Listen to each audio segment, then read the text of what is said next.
Hey guys, how are we all doing? Is all the sound and everything okay? We'll wait a few minutes just so we can let a few more people arrive and such, and just to check everything that is okay. Make sure you can all hear me and everything like that before we start having a little look over Andalia. I'll see where you guys want to start as well, what you want to know more about, what you want to see. As we look at now the very impressive Kingdom of Andalia.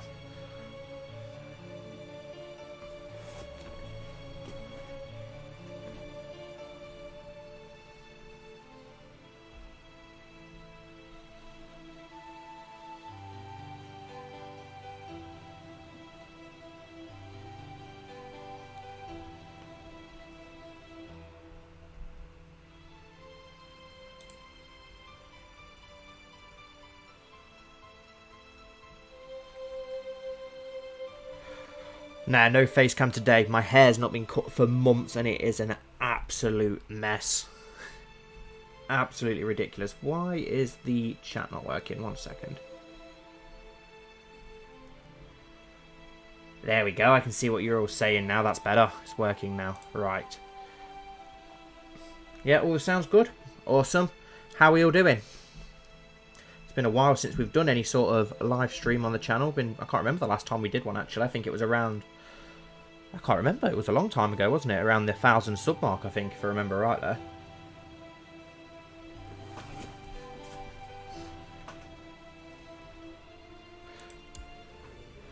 I think we should probably start by looking at Enger and having a little bit more of a look into these children, as I've not really had much of a look into them as they've started to age up now. See how they're actually all getting on and see what sort of interesting characters we're going to have for the future. Thank you very much, Flowers. Oh yeah, the Riverlands. Once we've finished taking the Giant's Lance, which would be very soon, we've got them as a prisoner, so we can. I'm guessing we can pretty much take it in the next episode. We've definitely got to start getting this Northern Riverlands land, especially now with that Lannister Kingdom, which is, I'm sure, going to start eating into the Riverlands soon. So we want to make sure we beat them to it. But then, yeah, we still need to get revenge on the Iron Islands for raiding us. So once we've probably got the Sea Guard provinces, we will start going over there. We'll get revenge. We don't really want the land. It's a load of shit, really, isn't it? The Iron Islands. But it'd be nice to go over there and just slaughter some Iron Men. Hey, Chris. Oh, yeah, the Elder King's stream, which was a complete disaster. Now, you've not missed anything yet, Chris. I've just been waiting for people to arrive first, making sure everything's set up okay. But yeah, I think well, as I said, we're going to start with Enger. Just having a little look at him. 27 now, so he's been ruling 12 years. That's gone incredibly quick. He has got more diplomacy. I remember the days when he only had the 0 diplomacy as well. He's now got up to 7 diplomacy, which is still not great, is it? But it's better than it was. Well, you say he's had too many kids, but to be fair, I don't think Enger's had a kid for 1 or 2 episodes. It's been a little while since Enger had his last kid. And Stacey's currently looking after the baby. We finally got her to sleep. She's been in a bit of a mood today.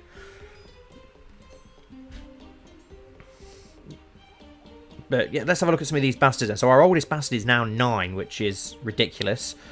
Adara Snow, who hasn't really developed into anything of much interest. She is betrothed to the Hootenair though, so at least that keeps him on side. She's only got the fussy trait and that's it. Childhood focus of duty. Next we have Eleanor Snow, who's, okay, got fairly decent martials, not too bad. 6 learning as well. The haughty trait could be cruel, ruthless, proud, arbiter. Nothing too impressive. She's married to the heir of Runestone, so that's a very good alliance that's going to gain us. Jonquil Snow next. 8 years old. Has the fussy trait as well. Nothing overly impressive about her. Is a 5 stewardship. She does have the thrift focus. She's being fostered by Lord Joa of the Warrior's Way, so hopefully that should improve that stewardship massively. We still haven't got any family words for House Sevenstar. I really need to come up with some, but I just can't think of anything that doesn't sound too cheesy. What bastard do we have next? Benfrey Snow. So now we're actually getting some decent looking bastards. So Benfrey Snow is now 8 years old. We need to give him a new educator, as because some people went behind closed doors and such for when we had that little pandemic. It has changed some of the educators, so we can sort stuff like that out whilst we're doing this stream. But he's got the quick trait, he's a poor fighter so far, and brave, so some really good traits there. Struggle focus, 9 years old, so we could have maybe our own Daemon Blackfire on our hands here in the future, especially if we don't get ourselves a trueborn son at some point. So yeah, let's sort him out a new Guardian then. We'll have a look what we've got. We want to go for someone with some decent martial. There's not really many left over that we can send him to. We could send him to Garibaldi Rook. Yeah, let's send him to him. He's about the best one of the ones that we have left remaining. Now, this is so hard not to click on the same bastard twice. Right, we looked at Jonquil. So next we have Harbert Snow, who is attractive and a poor fighter. So not too bad. He's being trained by Sir Morton Truesword. That's not too bad. We'll leave him where he is. What's going on in Essos? We can have a look at all that if you guys want to see stuff like that. Strength in Virtue. That's not too bad, actually. I quite like that. So, yeah, Harbert's not too bad. Who have we got next? I think it's Titus, who's pretty impressive, strong, and a poor fighter, being trained by Sir Darnold Crownless, so he should hopefully end up being pretty decent. We can actually see the bastards as well now. Who have we got next? We've got Alana Snow, who has a fever. Okay, so she's not very impressive, really, is she? So I can't really see her amounting to nothing. We could use her in some sort of political bargaining or something. Maybe even send her to the Faith if she's not very good at all. Rennie Snow, attractive and timid. She's been warded by the original Renner, so that's a good match there that we've got. She's got the focus of humility. Well, Max was at the wall until he died there as well. I think he died of his wounds. Yeah, we haven't had a female ruler yet. We could end up with a female ruler next. We have no son and heir just yet. Who have we got next? Now we've got Alana Snow. Oh, we just did her. So now we're finally going to get to our first legitimate child, Princess Kyra of Andalia, who's got the Stark Northman look about her rather than the Andal look. And she's not really that impressive, is she? She's being warded by Sir Darnold Crownless. Yeah, not great, really. Fusser. She could probably do with an Intrigue Guardian, actually. So let's see if we can set up a guardianship more focused on that. Who have we got? Willem, Lord of Gultown. Okay, he's pretty good. Belos Redguard. We could ward her herself as it's our trueborn. Let's do that. We'll do it. We'll train her ourselves. After Kyra, we have Rennie. We did Renner. Pia Snow, who is affectionate. Okay, Marshall. Nothing really that interesting about her. She's being warded by Lord Stefan of the White Knife. Next up, Ambrose Snow, named after our father. Affectionate, poor fighter. Half decent Marshal, being warded by Sir Garibaldi Rook. Yeah, we're definitely going to have some sort of dance of the House Sevenstar by the looks of it. There's too many bastards for there not to be, especially with all the cracks that are popping up in the realm at the minute as well, thanks to Engar. Alison Snow. Did we do Alison? No, we must not have done. She's got an Idolizer, free intrigue, free learning. So, yeah, we'll leave her with Court Tutor. Next up, we've got Mage Stark. Should be Snow, really. Has she been legitimised? She's not got the bastard trait. She must have been legitimised by her mother or something then. Or by House Stark, because she's actually got the Stark nickname. The Stark name, which is interesting. She's okay at stewardship, so let's go for a thrift focus. Let's assign a guardian for you. Let's have a look at stewardship. Yep, we'll send you to Lord Joa. Why not? After you, we did Alison, Princess Lyanna of Andalia, who's actually trueborn. 2 diplomacy, 2 stewardship. Let's go for diplomacy. We've not had a diplomacy one yet. And guardian, who have we got that's good at diplomacy? Garin Maiden, or our mother. Will send her to our mother. Yes, we have got... There is the Aaron lad. We do need to get him in our court like we did with the Stark children so that we can take advantage of it. Next up, we've got... We did Mage Stark. Hilario Snow, who actually worships the Weeping Lady, which is interesting. He's attractive to stewardship. I'm sure he'd have better diplomacy if it weren't for the fact he was a bastard. Let's go for a duty focus for him then, and let's assign a guardian. Who have we got that's good at stewardship? Septon. Okay, yeah, we could go for Danny Ironfur, the Septon. We will go for him. Might be able to convert him to the 7 that way. Not that it matters, we are excommunicated, of course. And then, lastly, we have Alex Snow, who is attractive and sickler bastard, of course. And she's not really developed in anything just yet, so we'll leave her as she is. And that's our last bastard. So, yeah, Enger's not popped out a kid for 3 years. That's some good going for Enger, who was popping about 3-4 kids a year not too long ago. What's that? Name the Aaron boy Lord Protector and keep him. Yeah, we could do. We could marry one of the Aaron girls, though, to a 7-star bastard, and then make a cadet 7-star branch to rule the era, and they would have Aaron blood. Their children would have Aaron blood, of course. Right, where should we go next? Obviously, we've got the many provinces in Sevensport. The Wolf's Den being our main castle. We've got the Sept of Snow, the city of Sevensport, the city of Goldenfield, the castle of Greenstar, but the Greenstars have obviously now been promoted, finally. We have the city of Andleton, and then we're building a new castle, which we were going to give to our Uncle Owen, but obviously after the last episode, he is now classed as incapable with his 0 traits, age of 59, which is a shame. He wants to gain a title, apparently, but I don't think there's much point now, is there, Owen? You've got no sons either, so that 7-star family tree is now very impressive. I'm guessing if we open it all up. Huge family tree now. Some Boltons in there, some Greystarks, some Morgaths, some Firehands. There's a bit of everything flowing with the 7-star family tree now, isn't there? All these have had kids. Wow, you can't even get it all on one screen. It's that big now. Family tree's huge. All those kids from Enger, that's ridiculous. But yeah, the family tree of House 7-star is now very impressive. Huge. What would the Rose Heart words be? Not sure.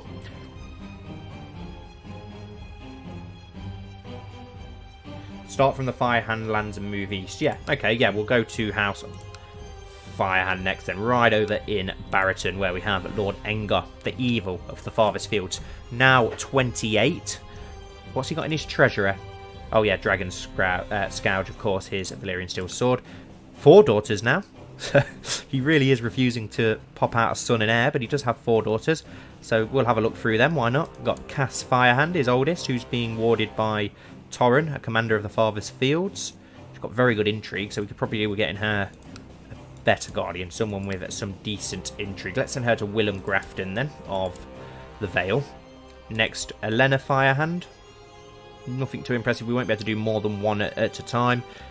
Fiona Firehand. Decent stewardship, and lastly Jenna Firehand, who is a giant. Interesting, with 2 marshals, so she could end up pretty good. He does have his brother as well, doesn't he? And sisters. He's got 3 sisters, and his brother Sir Walder Firehand, who's had about 4 or 5 wives now. Edric Snow, Byron Firehand, Harbert Snow. So he's got 2 bastard sons, a bastard daughter, and a trueborn son. So there is another male Firehand out there somewhere. Can we assign a guardian? No, we won't be able to, because of we're already trying to arrange one with Lord Enger. We are, of course, building ships here at the moment. I keep trying to build up the shipyards whenever we can to try and get more of a Western fleet to counteract with the Ironborn. Firehand family tree is, well, it's grown a fair bit now, hasn't it? It's not as big as the 7-star family tree, but it's fairly big. There's a lot of different bloodlines and such in there as well, which is interesting.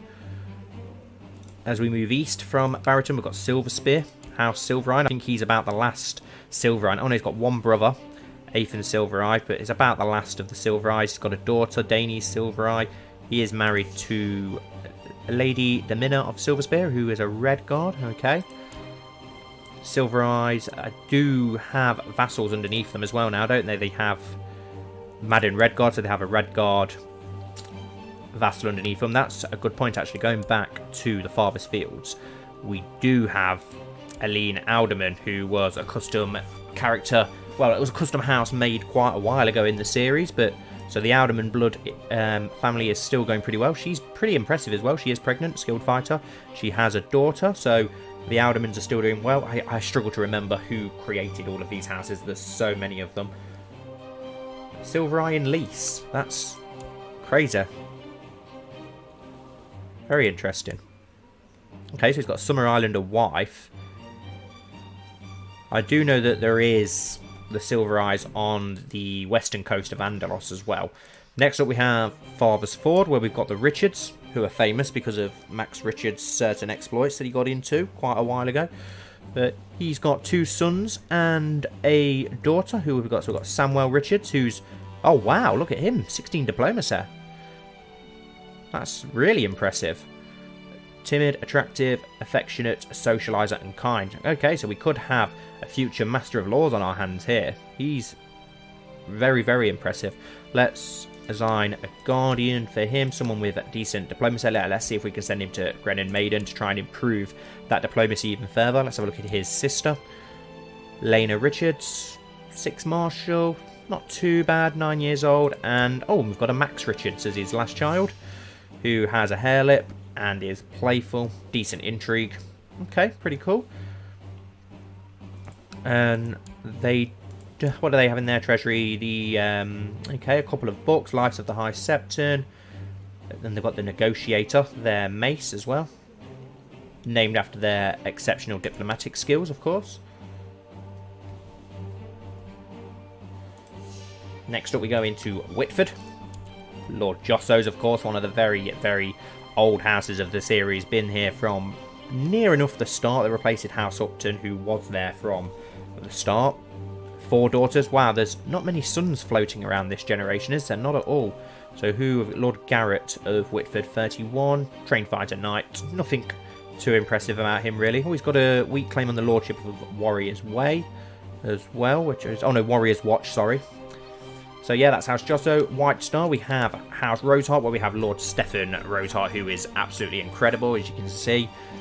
Charismatic negotiator, strong, a giant, quick, a knight, formidable fighter, brawner, a duelist, honourable, diligent, content and wrath. Oh wow, he's had some bad luck with his kids by the looks of it. 3 stillborns and 1 that died from the plague. He does have a younger son, though, Will Roseheart, who's the heir of the Lordship of Crane Rock, which is interesting. And then he has an older son, Lord Ambrose of Crane Rock. Okay, interesting. Heir to the Lord. Okay, that's pretty cool. He's strong, poor fighter, a craven, zealous, and temperate. Okay, so he's not very, very good. He's not going to be anywhere near as impressive as his father. We'll go over to Oldcastle. We may as well finish the ones around the White Knight before we move somewhere else. We tried to take Stark Bloodline into House Sevenstar. It would be pretty cool if we could do that, yeah. I'm just going to see what you've been saying. Sorry if I've missed any questions that anyone's asked.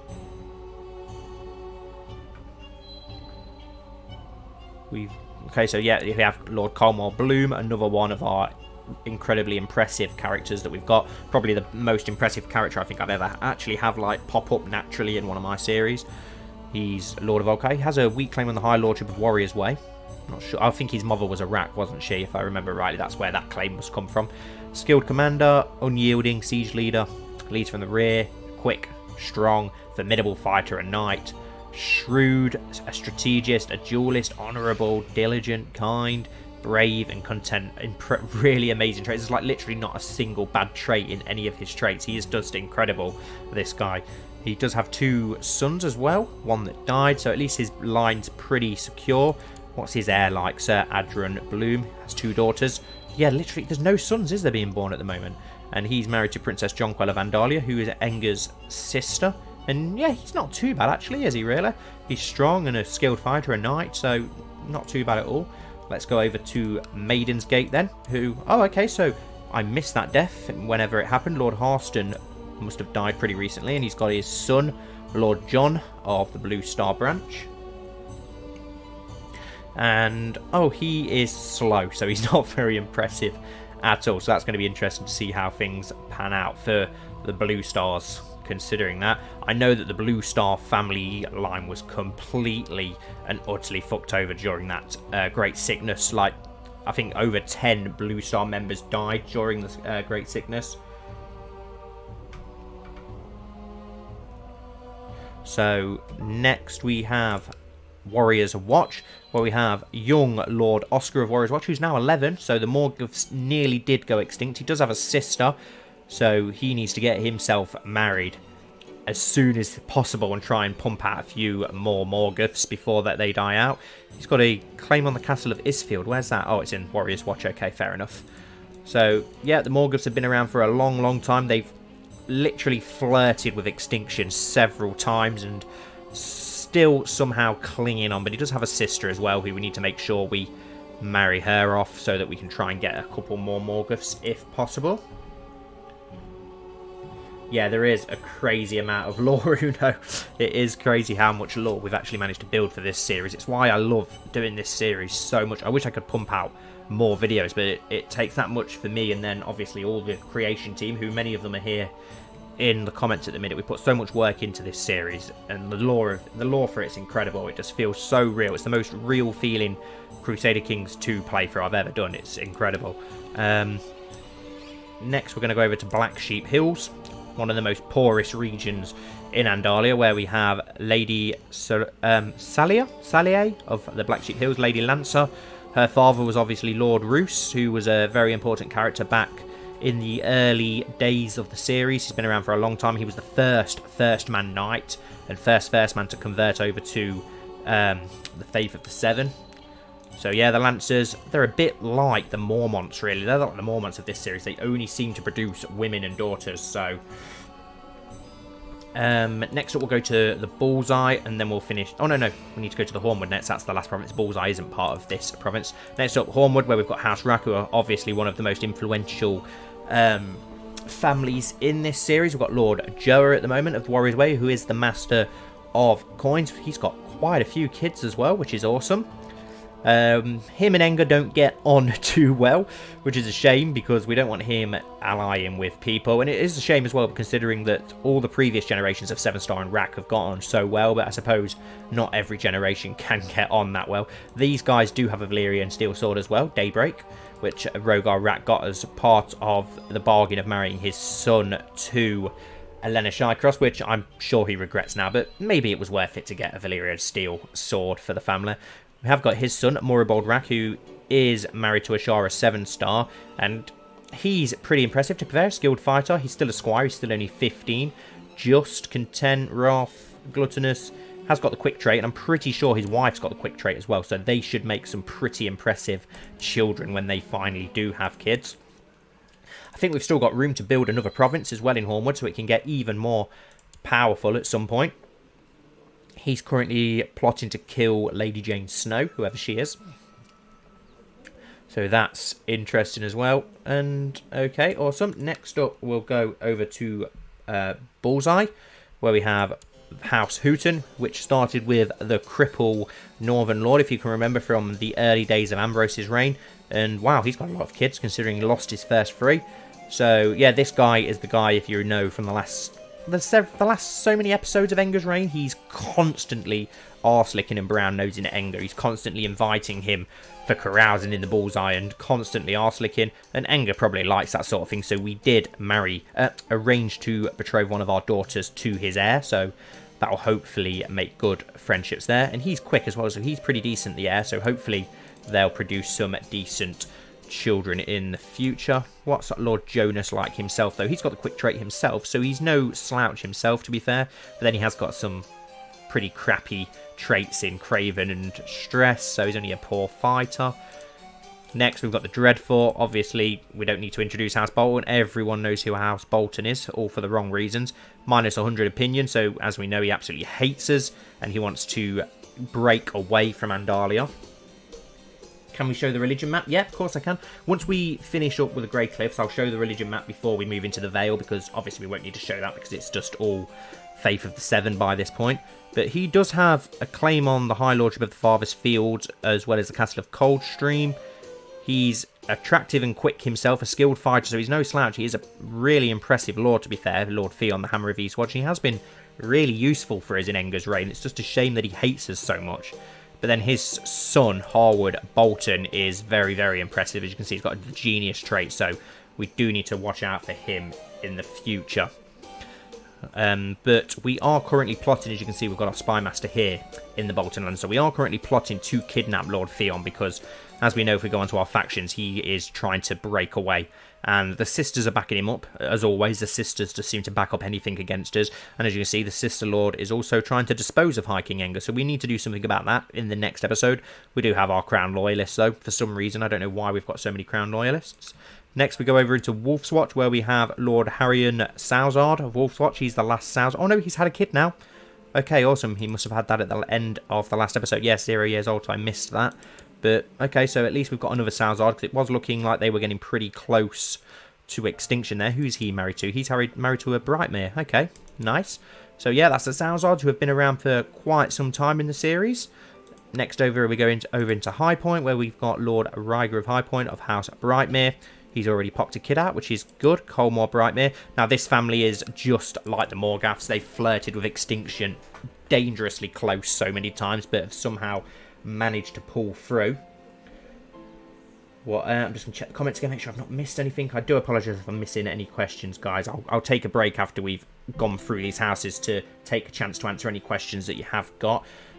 Let's go over to the Grey Cliffs then, which is the final High Lordship. Let's put it onto the High Lordship page, actually, so you can see where the different High Lordships are. So we've got the Grey Cliffs here, where we've got Lunar Woods, which is House Crescent. Where we have Lady Meline. This one looks quite close to extinction at one point. She's married to Lord Leopold Snow, who is one of the bastards of Max Richards and Alella Shycross, and also one of Enga's closest friends. And they've got two daughters, Leslie, what's her name? Leslyn Crescent, who's a genius, but she's club-footed, but very impressive, as you can see. Who else have we got? Lynella Crescent. Not too bad. Then we've got Mathis Crescent, who has, wow, 7 intrigue and Dragon Dreams.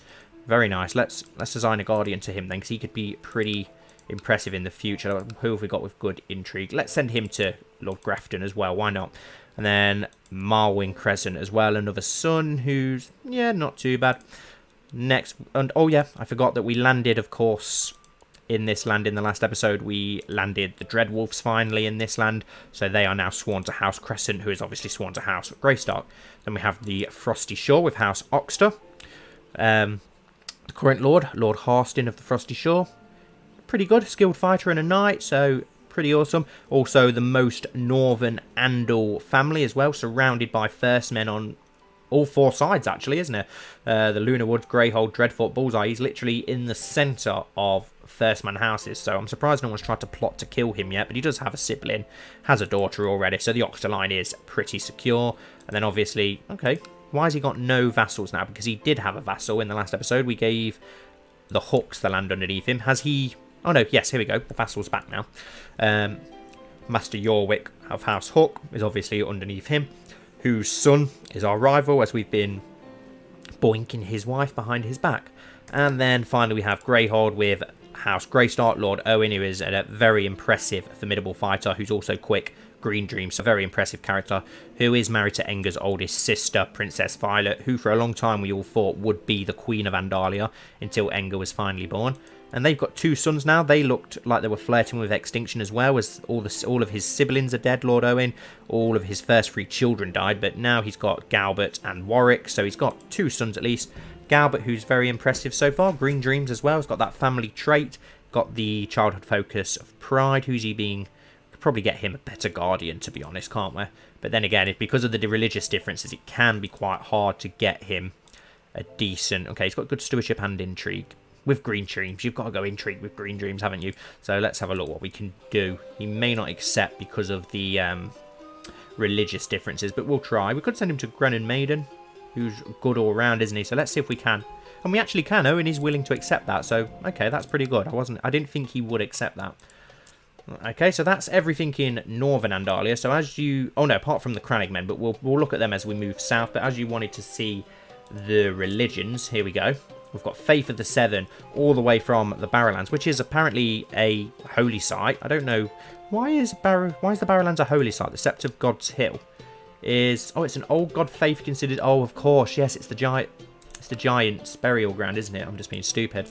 But yeah, all the way from Barrowton, all the way up to just north of the Hornwood is Faith of the Seven. And then that little patch over here, as we said. We've still got 1, 2, 3, 4, 5 old god provinces up there in Northern Andalia. So that's nice that we've got a nice mix there. As well, of course, of all the Crannig men who are still old gods as well.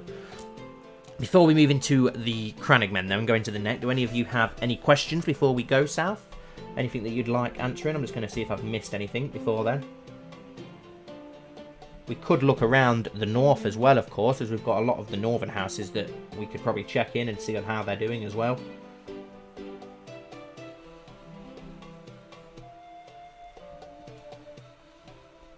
How's the family doing? My family personally, if you mean my family, we're doing great, thank you. Thanks for asking. We will take a look at the, while I wait for you guys to come up with some questions, we will have a look at some of the important northern houses. Obviously, we've got Donald Stark, who's got 2 daughters as well. So there's literally no sons being born anywhere by the looks of it. But Donald Stark has gotten fat now, which is interesting.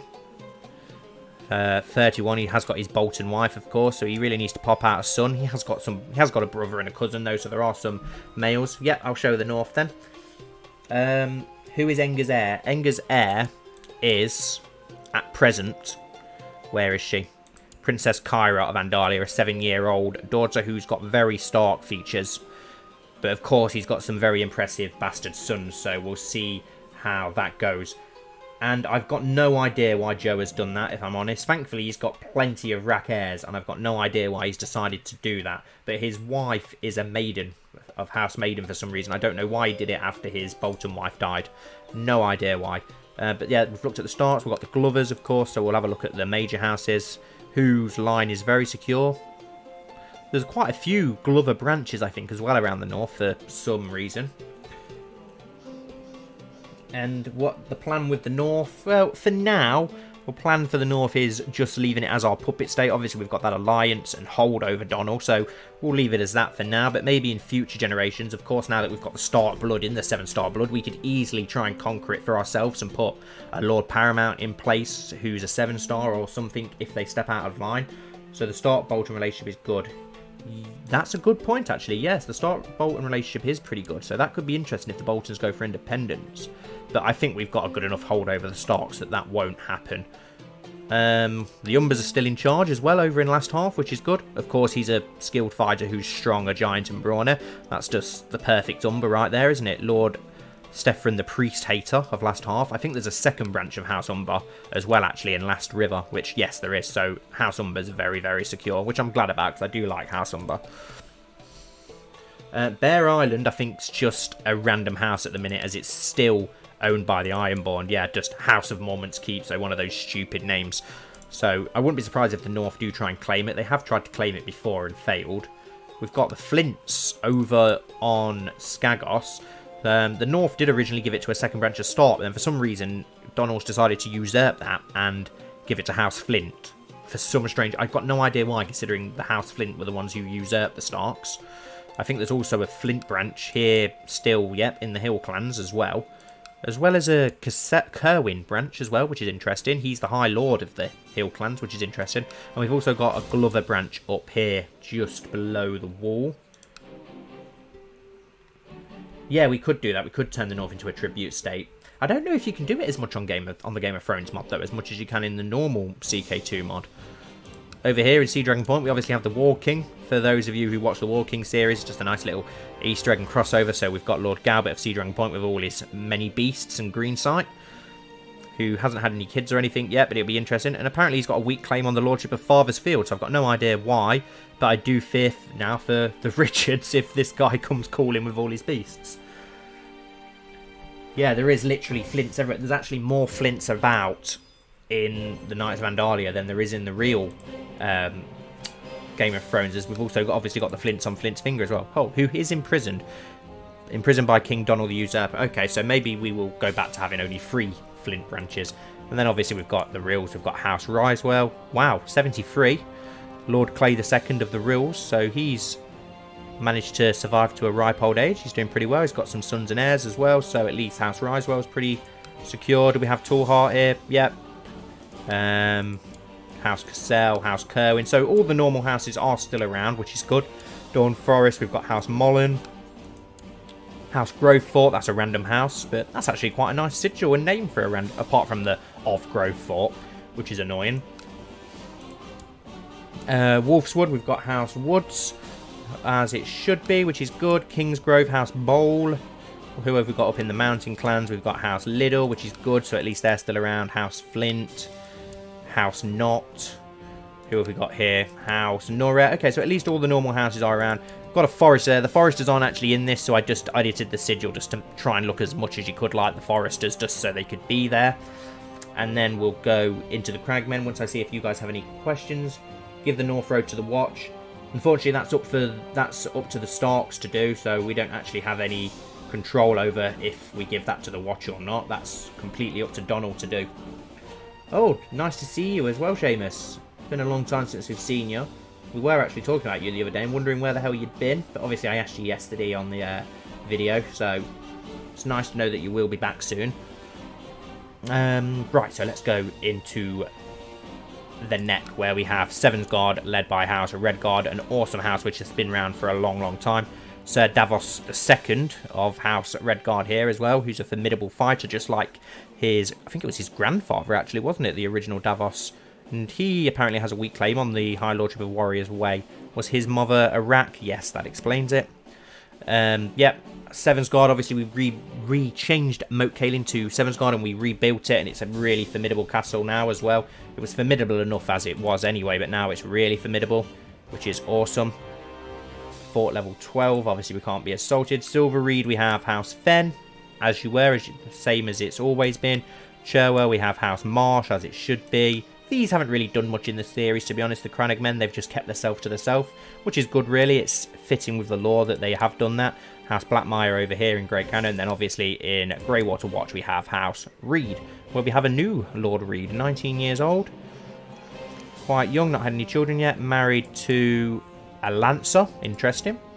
And then the Crossfort is our only Riverland province so far, and that is the second branch of House Josso with the blue background instead of the orange background. So the Jossos do seem to get everywhere, just like the Flints.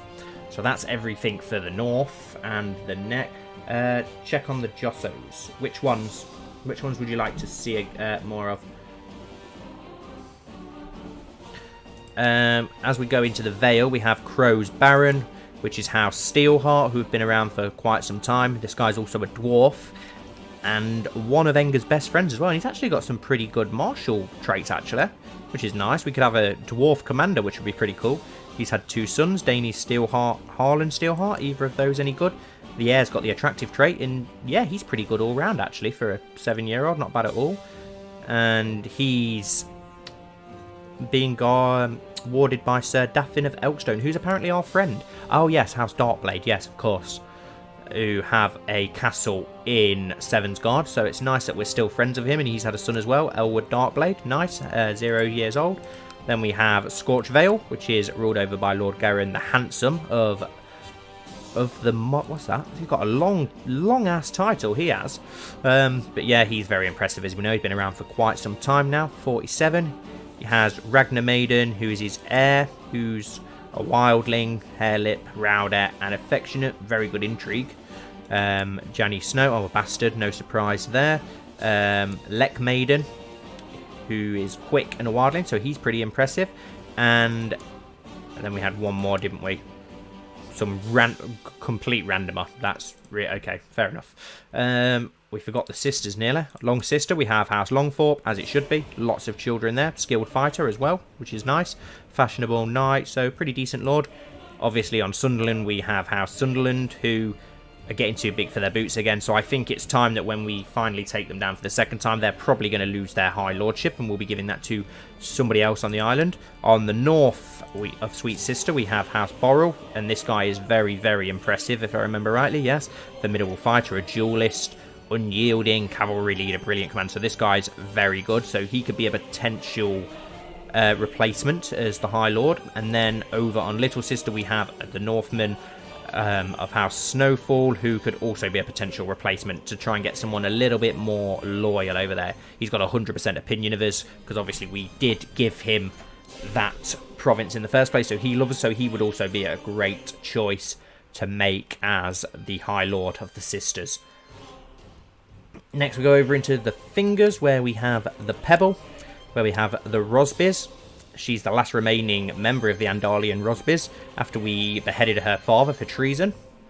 In the Smith's Forge, we have House Anvil, who the Lord Clay Anvil, who's been in the series for a long time, did die in the last episode, being replaced by his 7-year-old son, Lord Leopold. In Midlord Point, we have House Perrin. That was a Valeman house that we had imprisoned and employed, so I gave it back to him just to get a actual canon Vale house back in there. Sunrise Keep, we have House Brightstone, but I'm pretty sure that Lady Jonquil here is the last member of that house, so I don't know who's that. I think it's going to pass to a corp. Oh no, there is an old Lady Brightstone, so, and then Grafton, so it will eventually go to the Graftons by the looks of it. Over on the Paps, we have Lord Damien Shycross. They finally got some land. It's been well deserved and long coming. I am going to change the name as this as well.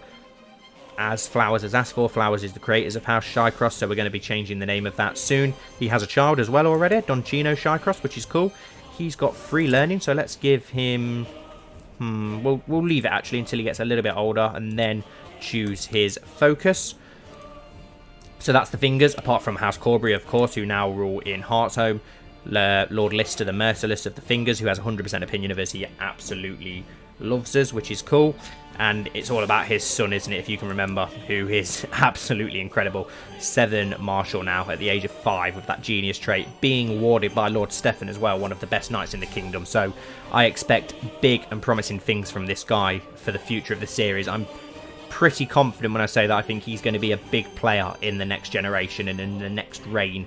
So he's probably going to be a big player when we do get that 7-star rebellion or civil war at some point, which I'm pretty sure is definitely going to happen.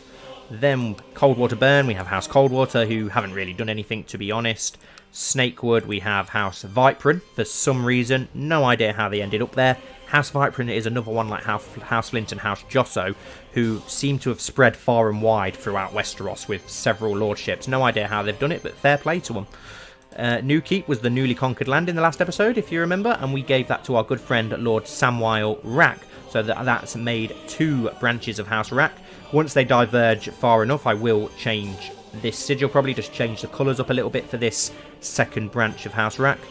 He does have a son as well, Horace Rack, who has Dragon Dreams, so that's really interesting there. So we'll keep an eye on him. He could be pretty impressive in the future. Could you make the people of Old Andalia stuck up and constantly saying we were the first? Well, they're already a little bit like that, as they're very like pro-Andal, a lot of these old houses, such as Bloom, Roseheart and Firehand. They're very pro-Andal, not very keen on first men or wildlings or any other thing. All of them hate Valyrians, of course. So we do have a little bit of that society clashing going on up there. Yeah, and like I said, yeah, House Viprin, I've got no idea. Well, you'll notice a few House Viprins all throughout the realm. They're all over the place. Now we're going to Moonsgrey. This is our newly conquered land, and we gifted that to Lord Tristan of Moonsgrey of House Sevenstar, so of the Green Branch. So they've finally gone from being just landed knights to actually full-fledged lords now, which is nice to see, as they do have a Valyrian steel sword, the Stranger, which was one of the original 2 Valyrian steel swords that came over from Andalos with Enger's great host. He has 2 sons as well, so that line's secure, which is good. The Green Stars are another house that has flirted with extinction for many, many years.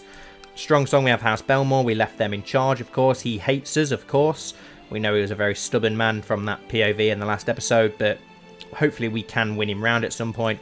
And then in Crown Crag, we have House Brune, which is weird to see House Brune in the Vale instead, but the original line of House Brune is now completely extinct, so this guy is the only Brune. So I do quite like that, though, where we've got like a Rosby and a Brune in Andalia, like these random houses that have migrated, of course, like the Manderleys from the Reach to the north. I do quite like that, as long as it's not over the top and we get loads of them coming to the north, but the odd one I think is quite nice. And then we go over into Breakstone. These are the newly conquered lands that we haven't really touched, and we've got House Hunter ruling in Breakstone, and then we've got another House Hunter ruling in Longbow Hall. And the reason they've got that different sigil is way in the past. I think it was quite early in Enger's reign. I can't remember who made the character, so I do apologise, but someone did make a cadet branch of House Hunter, and they ended up actually becoming the main... their line actually ended up inheriting the main land of House Hunter and becoming the main hunters, so well done to them. Over in Hardvale, we have a random house that obviously we need to change. So I have asked everybody if you want to come up with ideas for some houses, then feel free. And we can swap those up. We could get that done in this episode at some in this stream at some point. Over in Old Anchor, we have a new custom house, House Clifton, which my wife actually made. So she went for a goat. She loves goats. She loves the colour green, so she's gone for green as well. And she thought, as they're on a cliff, Clifton, she loves goats, and they live around cliffs and mountains. So yeah, that's why she went for that. Over in Iron Oaks, we have Lady Waynwood. So that's good. That's who should be there. Runestone, we have the Royces, which I'm so happy that they're still around. The Royces are one of my favourite Vale houses. Goldtown, we have the Graftons, who I did reinstate as some random house had taken over, so it's nice to have them back.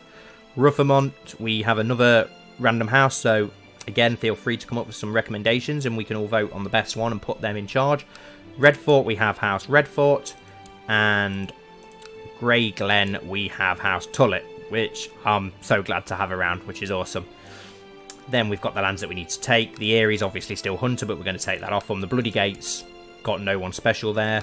Darkmoor has another branch of House Corbury. 9 Stars is obviously House Templeton. Crabshaw is a random house who we will obviously change. And then Wickerden is another random house who we will obviously change as well. So if anyone has any questions, again, before we have a look round, where do you guys want to have a look into next? What do you want to see? House Beowulf. Sigil of Green Wolf on a field of brown. House Words Beware the Wolf's Jaws. Beowulf. Am I saying that right? Beowulf? That's a pretty cool idea. Waynwood always having too many kids, just like the real series. Yeah. And you got a lot of houses who can't... That is, and they're all alive as well, which is a good point. So there's probably a hell of a lot of Waynwoods around. We do have a marriage with a betrothal pact with the Waynwoods as well, which is cool. And apparently she's celibate as well. I should think so after having that many kids. House Karen. But yeah, we will have all of the Vale soon. And then, as I said, we want to start going into the Riverlands. I want to try and get the High Lord. If we go on to High Lordships for a moment, I want to try and get the We'll get the High Lordship of the Crossing, and then I want the High Lordship of Seaguard, Blackwood, the Trident, and Willowwood. So that we'll have everything north of the Red Fork. I think it just makes sense lore-wise, because then we've got the perfect southern border of Red Fork, very well defended. We can defend everything from there in lore. A nice border, obviously all going up into the Bay of Crabs as well. So we will take Saltpans and Harroway's town, but we'll probably leave Darry and Maidenpool to whoever else manages to conquer that, which I'm not sure if it'll be the Stormlands or the Rock, as both impressive. The Stormlands have managed to take this land up here, and then the Rock is just, as we know, ridiculous at the moment. That is one hell of a powerful empire with King Lucan of the Rock, which changes the Kingdom of the Rock changes to the Crate Hall sigil for some reason, but as soon as you press on pause, it goes back to the Lannister sigil. But they've got 60,000 men, so they've got one hell of an armor. They're a bit worrying. I'm a little bit worried about them, if I'm honest, for when we start clashing with them. Everything else, though, is pretty much as you were. We've got the Grandlands, got the Stormlands.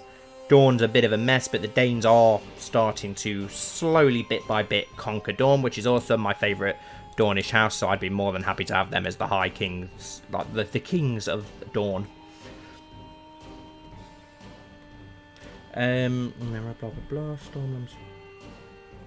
House Strickland, a grey field with a burning white candle for Wickerden. Isn't there already a House Strickland, though, somewhere? Yeah, it is annoying how it goes over the river. It's a shame that they can't change it to 2 different provinces, isn't it? Because that literally is going to ruin our border. Because we can't leave it, else there's going to be a little bit of land eating away into Andalia. But then we can't... If we take it, we're going to have a little bit of land over the Red Fort, which I don't really want. So it's a bit annoying. We can't really win with that. It's the same with River Run as well. I'd like to have Northern River Run, but not Southern. But then again, if you do zoom in on River Run, the river does carry on off here. So we could take River Run and Turnbridge as well. We'll see. But I am looking forward to getting Seaguard and getting the Malisters underneath us. I do love House Malister, so it would be awesome to have them as part of the Kingdom of Andalia. Yeah, we do need a name for this Kingdom of the Rock. It's really hard to try and think of a name for it. We've had a lot of awesome suggestions, but I don't know, I've just not had a suggestion there that really clicks with me and I think, oh, I absolutely love that. That is perfect.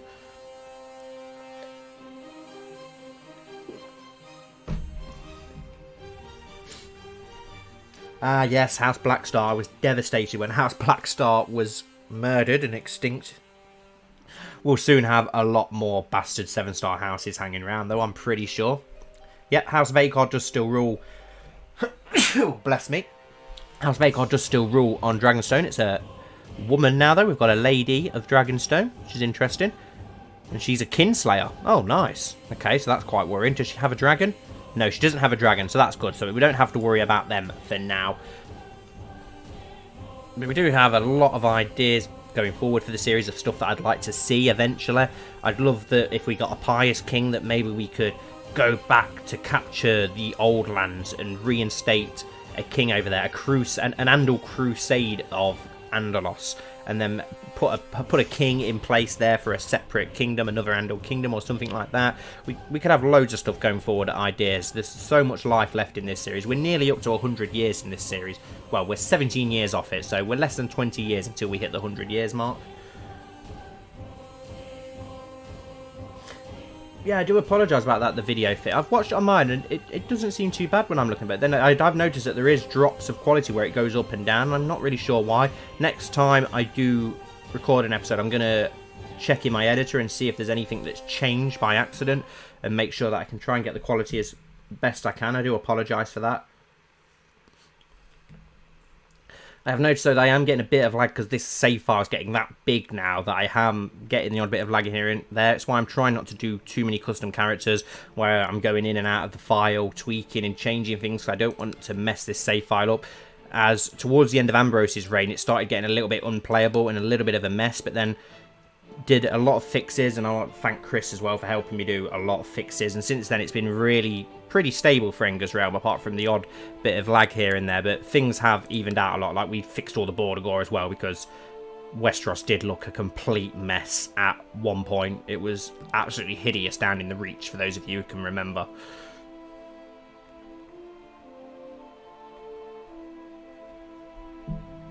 Oh no, yeah, if we take Andalos, it'll be like literally like one of your old European crusades. We'll crusade it, we'll put a new king of Andalos in place and then leave them to it. Maybe have an alliance or something, but that'll be it. And yes, I'd love a coffee, please, Stacey. Thank you very much. What is there any questions you've got? What would you like to see? Stuff like that. What would you see next? Get rid of the annoying Yeetie characters. Oh god, I know. It annoys me so much. We had a stage early on in the series where all we got was Jogus Nye, and then we finally got rid of them. And now we've got a random influx of Brindlemen, and I've got no idea how are they even getting it. It wouldn't bother me so much if it was like Western Essossi people, like you got the odd Lyseni here, because obviously we've got all of the trade routes and such that we've got up here. We've got all the Lyseni and Tyroshi and Mir trade routes, so it wouldn't bother me if we got characters from there, but or the Summer Islands, because obviously they've got great ships, so they could always get here. I don't know why they'd want to come up to the frozen north, but it would still make sense. But how the hell would Brindlemen get here? And how the hell would Jogus Nye get hit? It's so annoying. The AI is so stupid. And yes, the Silver Eyes are still over there, if I remember, but I think they are starting to dwindle a little bit. Oh no, they're gone from there. Okay, no, look, the Silver... Oh no, that's this them. No, the Silver Eyes have gone. The Silver Eyes of Andalos have now completely gone, which is strange. We do have a king, though, King Byron the Just of Sevens River, who's apparently Andal. He doesn't look very Andal, but okay. And I know that I'm pretty sure that there was a House Swan around here at one point. No idea how they got here or why, but I'm pretty sure there was a House Swan around here somewhere at one point. Same as I know that there is, for some reason, if we go over into Sarnor, there's like a random First Man King over here in the Torment, and I've got no idea what he's doing there or how he got there. I just don't even want to look because it's just a disaster. Show off the mistresses. Oh, good idea. Let's have a look at Enga's mistresses then. He does only have 4 at the minute, which is... Well, I say only, that's still pretty impressive, isn't it? But at one point he had an insane amount. He had about 9 at one point, but he started getting a bit stressed, bless him. I think he was struggling to keep up with them all. Thank you very much for that kind comment. It's definitely my favourite series of my own, but I don't know about the best CK2 series, but for myself, it's my best that I've done personally. But I do love it. It would be nice if I could get more people to see it, because everyone who watches it does seem to really enjoy it. So it would be good if I could get it seen by a wider variety of people, but it's hard with it being a custom series. I think that does put people off sometimes, because if they don't see the familiar House Stark series, House Lannister series, which obviously they know and they want to click and they want to watch, but then with it being something random, you're asking a lot to get someone to watch it. It's hard to give them a reason to watch it, but then when they do seem to really enjoy it. So it'd be nice if I could get more people to watch it and hopefully enjoy it, but I'm happy with the people and the subscribers that I have got. I'm happy as I am. The channel's doing brilliant. Got awesome subscribers and awesome community in the Discord. I couldn't ask for more. It's brilliant. But yes, the mistresses, right. So we have 4 at present. We have Sarah Snow, who is 24, and she's unmarried. Who even is she? She is... Okay, so she is the daughter of Thorin Greyhammer and Winfrey Snow. Okay.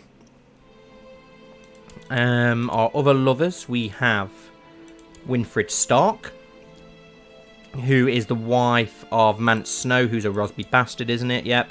So, yeah, we've got a couple of Starks. I think Enger literally, I don't know if it's a power thing, that he just wants to have this full power over the Starks. Obviously, he's got that power over Donnell and that grip over the Starks, and he's got that grip and hold over all the Stark women. So maybe it is some sort of power thing that he's got going on there. Then we have Lady Rosamond of Crown Crag, 28, and she's married to Lord Brune. That's why he hates us so much, but she is our cousin as well. I thought she was a blue star, but no, it turns out she's a red star. And then, who's our last lover? Oh, of course, it's Danessa, and I'm not even going to try and say her second name. Nemerion? But yeah, she's our newest and youngest lover. Already got a bastard by her, and she's the Lyseni merchant's daughter, who's a really interesting character. She was made by Flowers, who is here in the comments. I'm just going to see if I've had any more comments. Sorry if I'm missing any questions that you have asked. I warmed to the Knights of the North, didn't like it at the start because I didn't like seeing the Starks. Trust me, no one likes seeing the Starks displaced more than me. I love the Starks, so like they're one of my favourite houses. So it was hard doing it, but I just wanted to try and do something different. And I thought, I hadn't seen anyone do an Andal conquest of the North, and the North never got conquered, so I thought it'd be a nice, very different and very interesting, different like spin of the Westerosi history, that if the North got conquered and other kingdoms didn't, like the West and the Reach for the most part is still very much old gods, and then the North is very much Andal, so it's a cool different timeline. And then it also, you don't mess around with too much of the current story and ruin people's characters. That's why another reason I like the Andal invasion. You're not actually getting rid of anyone's loved characters that they know. They're all just random characters really who have been generated for this timeline.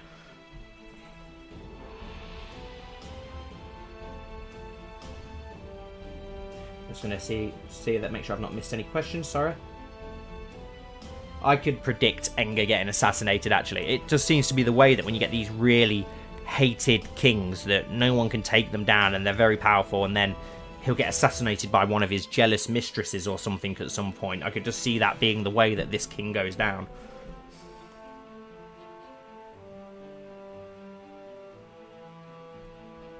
I love the Red Guards. Yeah, that's why I gave them the castle, just to make sure that they did have a little bit more land. Thank you. Sorry. Ah, that's hot. Yeah, the Red Guards have been one of my favourite custom characters that have been made up. That's another thing I love about this series, is getting all of you guys involved, and you've come up with some awesome characters and sigils and stuff, and it's great getting you guys involved. I love you to try and be part of it. Enger's kind of like Peter Baelish. Yeah, I suppose he is in a way, yeah. I don't think he's as smart as Peter Baelish.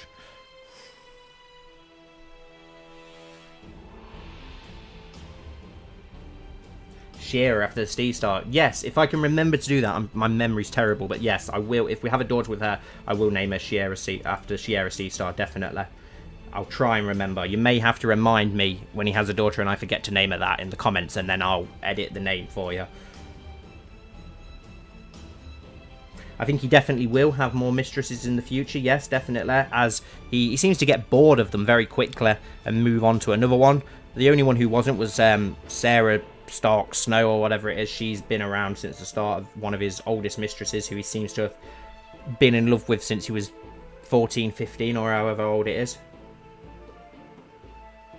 Yeah, taking Beyond the Wall would be an absolute pain. Maybe we could plot the seeds for a distant member of House Sevenstar who wants a bit of glory, like a second cousin or something, could go and try and make a little Andal kingdom beyond the wall at some point. That could be quite fun. Yeah, that is a good point. Enger, stat-wise, has been the worst of the three Andal kings that we've had. Enger the First and Ambrose were far superior in stats and everything like that.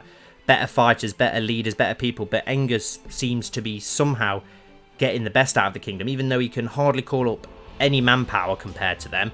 He's constantly fighting against trying to get manpower, hardly gets any manpower. Even when the kingdom was half the size or even less, we could call up more men as Enger and Ambrose, yet Enger II seems to be getting better results somehow, even though he's despised. So he has, to be fair, he may be a bit of a prick, but he's been a good king so far. He gets the job done.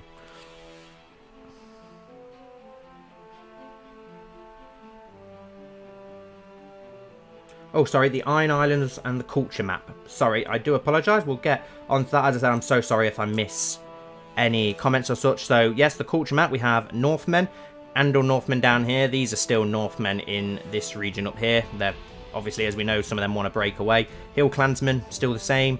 Beyond the Walls, the same. I'm imagining, yes, Wildlings, Fair Nice, Rivermen, everything's still the same. Their Cranagmen still the same, although the people of Silverreed have changed now to Andal Northmen, so we've got some Andal Cranagmen, which is interesting. Still got some Firstmen here in the Riverlands, Rivermen, Firstmen, so it's very split between Rivermen and Firstmen. The Vale has completely changed to Valeman now. Whether that will change again to Andal Northmen or Andal Valemen, I don't think it will. I imagine it will stay as Valemen. All of the Rock is still completely Firstman, so it's really strange that we have the Lannisters basically being the Starks of this series, with the kingdom that's going to remain Firstmen. And then we've got Reachmen, but if I remember correctly, most of this is, if we go on religion, still very... Oh no, a lot of it has been conquered by Faith of the Seven now, which is interesting. But the Rock is still very much Old Gods. Although the current Lannister king is Faith of the Seven, which is interesting. He's a first man who has converted, so whether he'll start converting his kingdom, I don't know. That is the way it tends to happen. The Danes are still very much Old Gods, which is interesting. All of their kingdom is Old Gods. The rest of Dorne, though, has completely converted to Faith of the Seven. Let's have a look back on the cultures. All Dornish, first man still in the Danes, so they've managed to stay independent as first man. Oh, and the Stormlands is mainly first man as well, apparently, but I know that they have mainly converted to Faith of the Seven. Yeah, everywhere has, really, other than the Rock. And then the Iron Islands, still the Drowned God, of course. And cultures, will it be Ironborn or will it be Old Ironborn? Still Old Ironborn. Let's have to go. Yes, you did hear Stacey did come in. She just brought me a coffee in. Seastar is a good cadet name for Sevenstar. You could have that, actually, Seastar. That would be a good... If we had an island Sevenstar at some point. If you put a Sevenstar in front of the sisters, it could be the Seastars.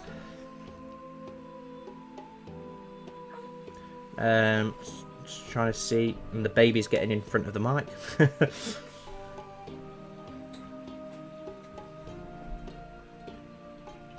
Yeah, that's a good point. If the Boltons and Rax did rebel against us together, because of the fact of how much all of Enger's bannermen hate him, they would actually have more manpower than us. That's why I am a little bit worried about the Bolton rebellion, because if we click on the Boltons, I think he has around 5,000 men, so he would have a decent armour. And then if the Rax joined them as well with around the same amount, over 10, that's 11,000 men between them, so that would be quite worrying. And they're right next to Sevensport as well, so before we could try and gather all our little armies from all over the shop, they're already going to have their whole army together and be marching on Sevensport, so it could be very, very dangerous. And then the sisters are obviously going to join them as well, who don't have a lot of manpower, thankfully, but they do have most of our navy, which is also worrying.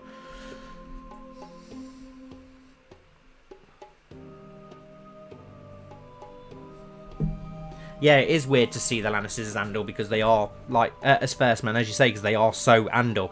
That's where the history in Game of Thrones gets so mixed up, because obviously we know the Castleys were first men, and then the Lannisters were meant to be Andals who tricked them out of it, but then you also hear about Lannister first men, so it is all very confusing, but also very mysterious. Like, that's what's intended, I imagine, by George, so it's pretty cool. But it is interesting to see the Lannisters as the last Old God kingdom, like, trying to keep the Old God religion. The air got in front of the mic, yes. Have I missed any questions? Please feel free to repeat questions if I have missed anything. I'm sorry if I have missed your questions. I'm trying the best I can to keep up whilst showing things. It would make some great POVs indeed if they rebel. I do quite like writing for Theon, or others writing for Theon. He is a very interesting character. Obviously his father, Lord Belfazar, very interesting name for a Bolton. He was actually a very impressive character, to be fair. He was pretty decent for a Bolton. And back in the times when we did actually conquer that region and get the Bolton lands, the Boltons at the time were very, very powerful. They had all of the Dreadfort lands, and they had all of the Barrowlands and all of the Grey Cliffs, so they actually had a hell of a lot of power. So they lost 2 high lordships and all those vassals when we took over, so you can understand why they are a bit disgruntled. And then obviously before that, before the Starks conquered them, they had the whole eastern coast, which is all obviously land that we now have. So I understand why he does hate us so much, but as you see, he's got very good traits as well. I would be very worried if the Boltons do rebel against us and they can get some allies. It would be quite dangerous.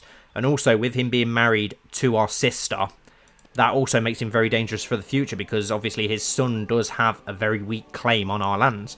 And he's a genius as well, so I am worried. That's always worrying when you get genius characters against you. They could create some very dangerous heirs. Yes, Engar the Evil is also a very interesting character. Although I do really miss Edric Firehand, I love that guy, even though he was a bit of a racist, but he was an awesome character. But yeah, I am really starting to warm up to Engar now, even though I do still miss Edric.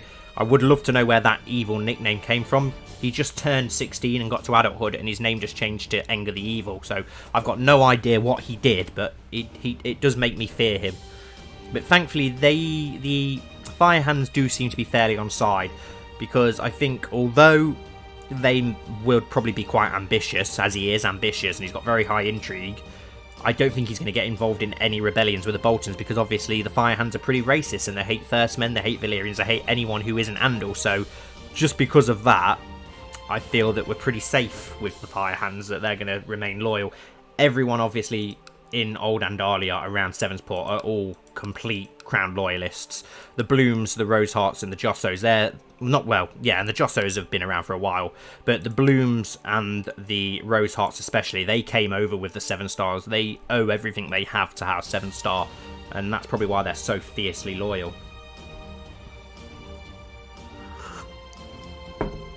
It would be funny if Engar and Engar were best friends. They do get on quite well. Engar does actually, for someone who's a bit of a prick and you'd think is quite unlikable, he does actually have a lot of friends, and he did have more, but a couple of them have died. He's got Samwell Rack, he's got Donald Stark, the random Roynish guy that we have, Leopold Snow, Daffin Darkblade, and Rodwell Steelheart. And then before that, he also had Rodwell Sevenstar, who unfortunately died a few episodes ago, ending Owen's male line. But and then he did have another friend as well, I'm pretty sure, at one point. I'm surprised that Lord Corbury isn't a friend, because he does have a 100% opinion of Engar. He absolutely loves Engar, which is good. And it's that another, obviously, Valyrian steel sword in the realm. We actually have quite a lot of Valyrian steel swords now in our realm. I might actually have a look how many Valyrian steel swords there actually is.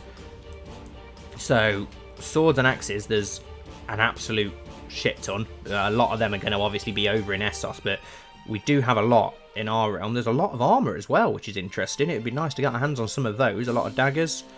But yeah, in Andalia, we obviously, people with Valyrian steel, we have the Racks with Daybreak. I think that's the most northern house with the Valyrian steel sword. Obviously, we have House Sevenstar, who have Mother's Mercer, as well as many other awesome artifacts, but Mother's Mercy, the original sword that come over with Engar. Then House Roseheart got their own village. I've got no idea how they did it. They didn't have it from the start, and then they magically got one. Wolfsbane, wherever that came from, but awesome name. So that's 3 Valyrian Steel Swords. And then obviously House Firehand, they also have one, which is 4. I think that's everybody in the northern area that have one. Then we have House Greenstar, who have the Stranger, which would be 5 Valyrian Steel Swords. House Shycross, I'm pretty sure, have a Valyrian Steel Sword. Okay. I thought House Shycross had a Valyrian Steel Sword, so I don't know where that's gone. Has it... it might... It might have gone to his aunt. Yes, his aunt has it, Stormbreaker, so... As she inherited the Golden Fist. So we do need to get that off her, actually, don't we? And give it back to Damien. But, yep, that's still another Valyrian Steel Sword, which is still hanging around. And then, obviously, we have the Corburies and their Valyrian Steel Sword. Also, I don't know if they'll have it, but... Because, obviously, sometimes they don't. But House Royce should have theirs. They've got their Royce Bronze Armour, but they should have their Valyrian Steel Sword as well, as that didn't get lost till the Dance of Dragons, did it? So we need to add that in, actually. I'm trying to remember what it's called again. It's got... Oh, what's the Royce Valyrian Steel Sword called again? I can't remember what it's called.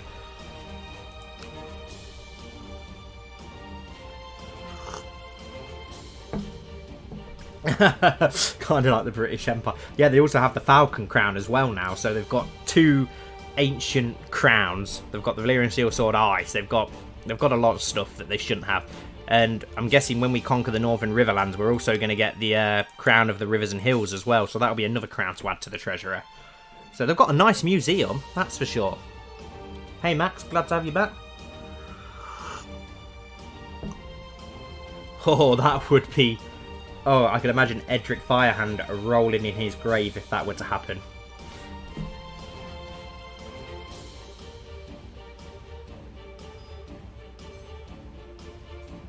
If the Starks lose ice, they don't deserve it back. Yeah, that is... I'm surprised to hear that coming from you, Uno.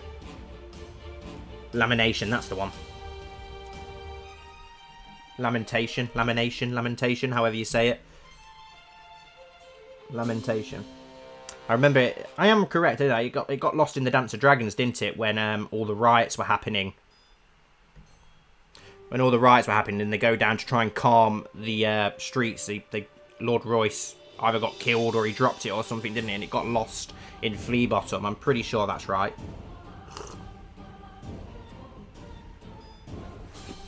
Well, yeah, that's also a point. We could have a lot of people trying to rebel against us to try and get their stuff back.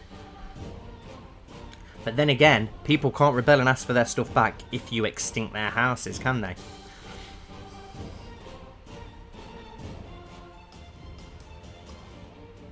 That's it. Yeah, he had his arm torn off, yeah. So I remember that it got lost. I remember it getting lost in the riots in Flea Bottom. Just before Joffrey, it is Joffrey, isn't it, who falls off his mother's dragon. I always get the Valyrian bastards mixed up.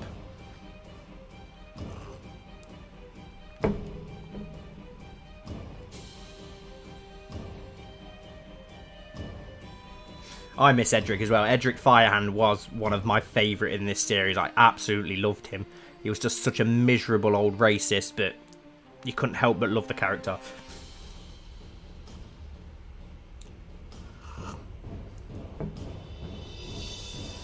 Talking of the Arryns, actually, let's take a look at those claimants that are still left alive, the Arryns. So we've got, there's another Arryn here that I completely missed. So who are you? Elira Arryn. Principality of the Golden Hand. What? Who the hell are you? So we've got some random Arryn here who's married to a Summer Islander. No idea who you are, so you've got a slight claim. She's got cancer, though, so we don't have to worry about her claim. She's not going to be around long. And then we've got, obviously, Rhaenella, who's married to King Clement of the Trident. So I suppose their children would have claims on the Vale. And then we've got the 3 siblings who are the main ones to worry about. We've got Prince Hubert of the Giant's Lance, who we want to try and get in our custody, along with his sisters Gwenna Arryn and Miranda Arryn, all within 3 years of each other's age. We could get them, we could marry the 2 daughters to 2 of our bastard sons. They're actually around the same age. They may be a little bit older than our sons, but close enough in age that we could do that. And then, obviously, yes, they've obviously got their father, but he's a Septon, so he loses all of his claims to that title. No idea why he became a Septon. He would have been the heir, so I don't know why he decided to do that. I won't miss Joa.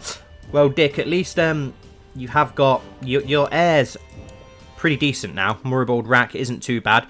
And even if he's not the most impressive, there's a very, very, very good chance that his children will be very, very impressive with 2 parents with the quick traits. Skilled fighter. Still only 15 though, so he is going to get better. And then, even if they do disappoint, you do have the second branch of House Rack as well now, who may be impressive.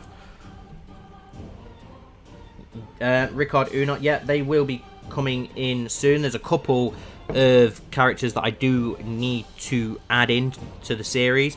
I've not been really adding many, as I said, because I've been pumping out 2 videos a week at the moment, as I'm still on furlough at the moment and not at work. I've been doing extra videos, so unfortunately that does mean when I do go back to work, which will probably be pretty soon as my workplace has now opened, but slowly integrating people back into work, that when that does happen, it will probably go back down to 1 episode a week, and then I'll try and pump 2 episodes out a week when I can.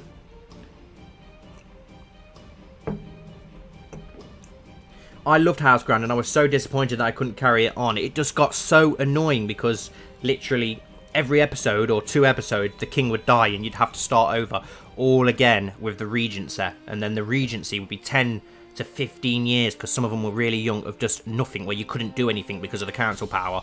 And I thought that must be so boring for you guys to sit and watch. So I'd have to forward 10 to 15 years to get him to an age. And then it's like, well, I've got to explain everything that's happened in this 10, 15 years. And then the king would die again. It'd be like, oh, for fuck's sake, now I've got to start from scratch again. And it just got so annoying. But I would like to probably do House Grand again at some point, do a different twist on House Grand, make it more like the Andalian, the Knights of Andalia series.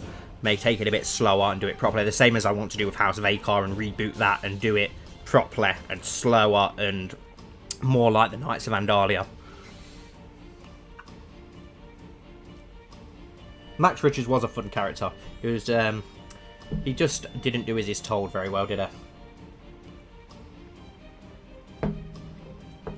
It would be quite funny to make the Aaron the Septon for Engar, because that would just be like such an Engar thing to do, such a bastard thing to do, to then go, oh, you're going to be my personal Septon and crown me and everything, even though I've just completely usurped your whole house. Yeah, it was annoying. It was annoying because I did enjoy House Grand. I think I probably went a bit too ambitious, though, by adding the 7 custom houses every episode. It got so hard to keep track of. I think I need to not be so ambitious if I did do House Grand again and do it a little bit more like the Knights of Andalia. But yeah, House Vakar will definitely come back. But I'll do it more in this vein, where we take it slower and do it more historically and more lore-wise like this series, and do it more realistic rather than just burn down, burn down, burn down. But that was the first custom series I did, and I was I knew the sort of thing I wanted to do, like I have done with the Knights of Andalia, but I still had a lot. It was the first custom series, so I was like finding my feet with what I wanted to do. So I'm sure when the Knights of Andalia does eventually finish and we move on to a new custom series, it'll be even better than this one, because I'm just learning more about what I want to do and how I want to make it, as well as I've got a great creation team as well behind me now who help out massively. So the next one we do will probably be even better than this one, as we iron out any mistakes.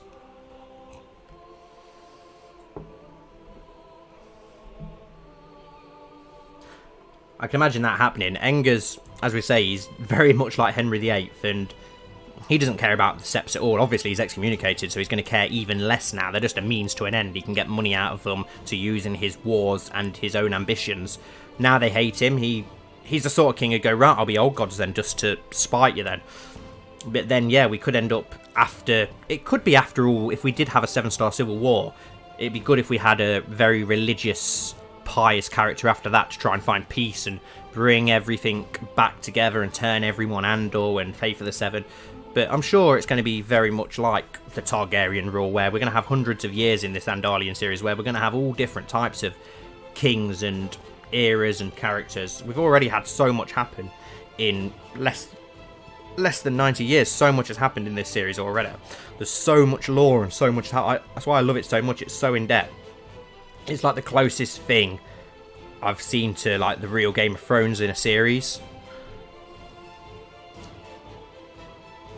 And I did worry that maybe some people might find it boring to start with because I did it slower and took my time to try and keep it more realistic. Same as I know it can annoy people sometimes when, like, I name somebody as Hand of the King or name somebody as the Master at Arms who isn't the best choice for it. Because if you're playing it normally, you'd go, well, he's got the best martial and the best traits, so he'll be my Master at Arms. But I try and do it as how I think Enger would think, and think, well, he doesn't care that he's the best Master at Arms because he doesn't like him, so why would he name his Master at Arms? He doesn't trust him, so he's not going to name him his Hand of the King. I try and make it more realistic. Like in the actual Game of Thrones, you think of all these characters that you've got around, and Ned Stark was never going to be the best option for Robert to name his Hand of the King, but he did it because he trusted him and he was his best friend. Jon Arryn was probably not the best option for Hand of the King. The best option would have been Tywin, wouldn't it, realistically? But and obviously then in other roles as well. Like Littlefinger's an amazing Master of Coin, but would you you'd want someone you could probably trust more. It's all different. I try and keep it more realistic, and then I like to have not have the auto stop plots on as well. I like to leave the plots there so we actually do get some plots, even if it means Enger died. That's fine. I don't want him to be invincible. If he dies, he dies, and we move on to the next king. Try and keep it as realistic as I can, even if it's a character that I really like Theon Bolton. I really like that character and I wouldn't like him to die, but if he rebels, we'll imprison him and we'll behead him because we're going to try and keep it realistic, even though I do love that character.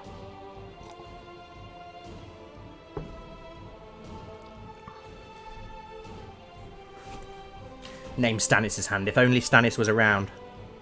I don't think Stannis would like Enger very much, though. But then again, he's his king, and Stannis is very duty-bound, so he'd probably do as he's told. But I can't wait to these battles. I don't know yet, but I think my money is on Titus and Benfrey. I think they're the two that are going to become important in the future. Definitely. I definitely think these are the two to look out for, especially Benfrey Snow. He seems very, very impressive. And if we don't have a Trueborn son, would Enger really want to give his sword to his daughter, or would he want to give it to Benfrey Snow? Or maybe give some more of the artifacts to Benfrey instead?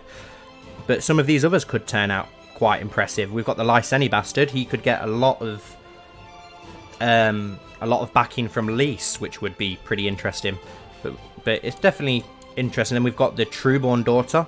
Will she get backed fuller? Will she end up impressive? We don't know. Some of these may not even see it through childhood. We're quite that's one thing. Most of the characters that we've had so far, the kings, have all suffered stillborns and children dying. Yet Enger's pumped out 17 or whatever it is and not had a single stillborn, which is very impressive. He has literally got super sperm. Bronn would be the best hand. Well, yeah, he would, as well as High Lord.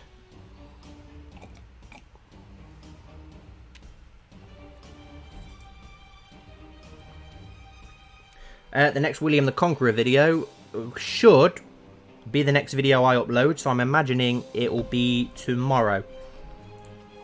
If people are enjoying that, I do want to try and bring a bit more vanilla to the series, to the channel. So any recommendations and such that you'd like to see, sure, I'd love you to recommend them, and hopefully I can bring them to the channel. As well as we'll need a new mini-series soon. We've still got the Drogo one going on at the minute, but obviously to replace that afterwards, we'll need another mini-series. I'm thinking of doing Nymeria's Landing, but elsewhere in Westeros, maybe at the Trident or the Manda, and try and colonise around a different river.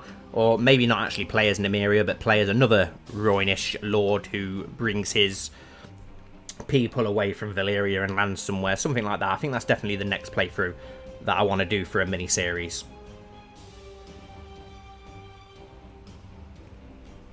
That would be pretty awesome if they were the Aegor and Daemon of the series. That would be good if they get on and they're friends.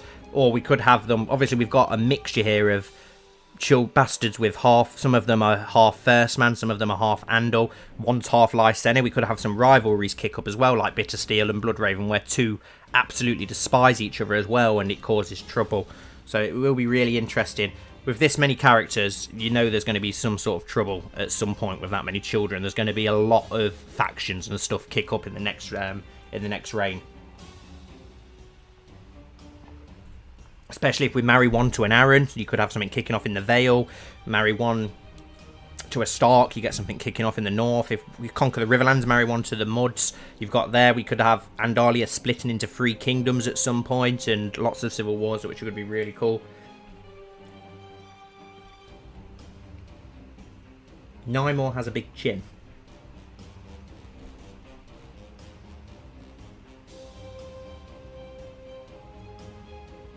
Yeah, that could happen as well if Enger only has one son. But and there's 7 years between them now. Say it's even longer before he has a son, and Princess Kyra's raised up as, yeah, you're going to be my heir, and then all of a sudden the son comes along, maybe in a second marriage, as the marriage with Sybil is still going okay at the moment, but you don't know if it will last that way, or if Enger will get bored and want a second wife, or 6, considering he's going down Henry VIII's path quite a bit.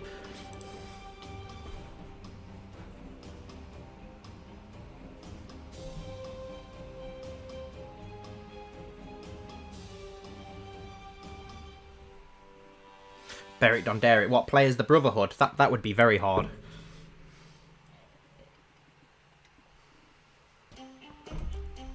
It would be nice to give him some more nicknames. Like, we really need to get Enger a better nickname. He got the nickname the Uncaring when he was 15 just because he refused to let the peasants into the castle when we had that sickness. But he's really worthy of a better nickname than that now. We really do need to get him a better nickname. Obviously, he's still very young, so there's a good chance that he will get a better nickname. The nicknames can change several times through their reign, so... And I think he's far from uncaring, isn't he? He's managed to expand the realm massively and make a lot of improvements to the realm, so he's far from uncaring.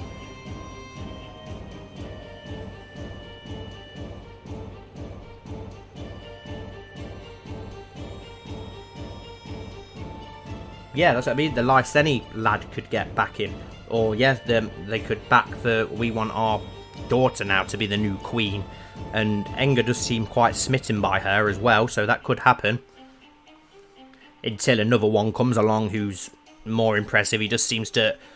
He's a bit of a hopeless romantic... Well, not a hopeless romantic, because he gets all the women, but he seems to change his love interest very quickly. He gets very bored and moves on to the next woman pretty quickly. Enger the Chad. Oh, Stacey's actually making a jumper at the moment, well, like a sweatshirt at the moment that she's putting together, which actually looks pretty cool.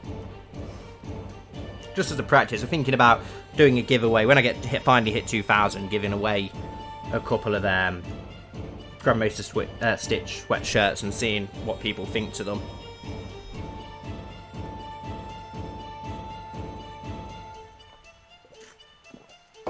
The only thing, if we ever did do merch for the channel, we'd do it ourselves though, rather than going through the YouTube ones, because those things are an absolute rip-off, and I don't think it's fair to sell these things that aren't that good, the ones you get on YouTube, and they're so expensive, and I don't think it sounds like, if I do make merch, it's because I want to do it because it's something you guys want, not just to rip you off and get money out of you. I don't like that idea, so...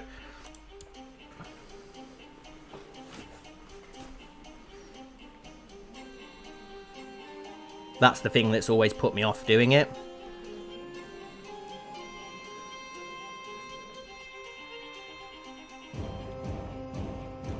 We'll take a little... Let's have a little look down south at see if there's any impressive lords down there. Like in Highgarden, we've got the Lord Paramounts of the Reach. Nothing really impressive about him. I know that the Lannister is married to a gardener, which was a very smart move from the AI to do that. Wow, look at her crown. I like that crown. Winter roses, very nice.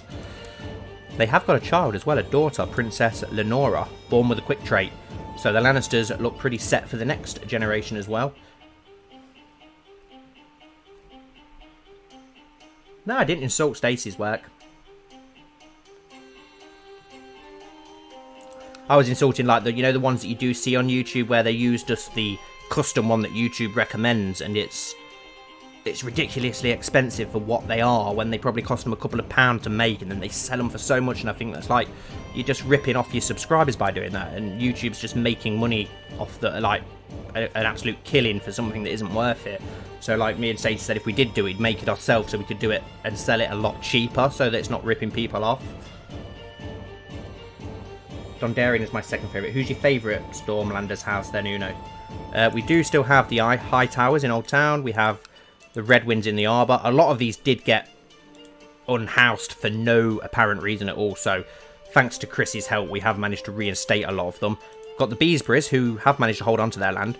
Unfortunately, the Roxtons of the Ring disappeared. Oh, we've got a Gardener. He's got the ring for himself now. But the Roxtons did disappear, so I've got no idea where they went, but that also means that their Valyrian Steel Sword disappeared, which is a shame, which is Orphan Maker, I believe. I'm pretty sure it's Orphan Maker. Got the Danes in Dawn, obviously, with Dawn. But, yeah, here we go. Look. King Dane, King Harwin Dane, who doesn't look anything like a Dane, is married to a Brindle woman, which is interesting.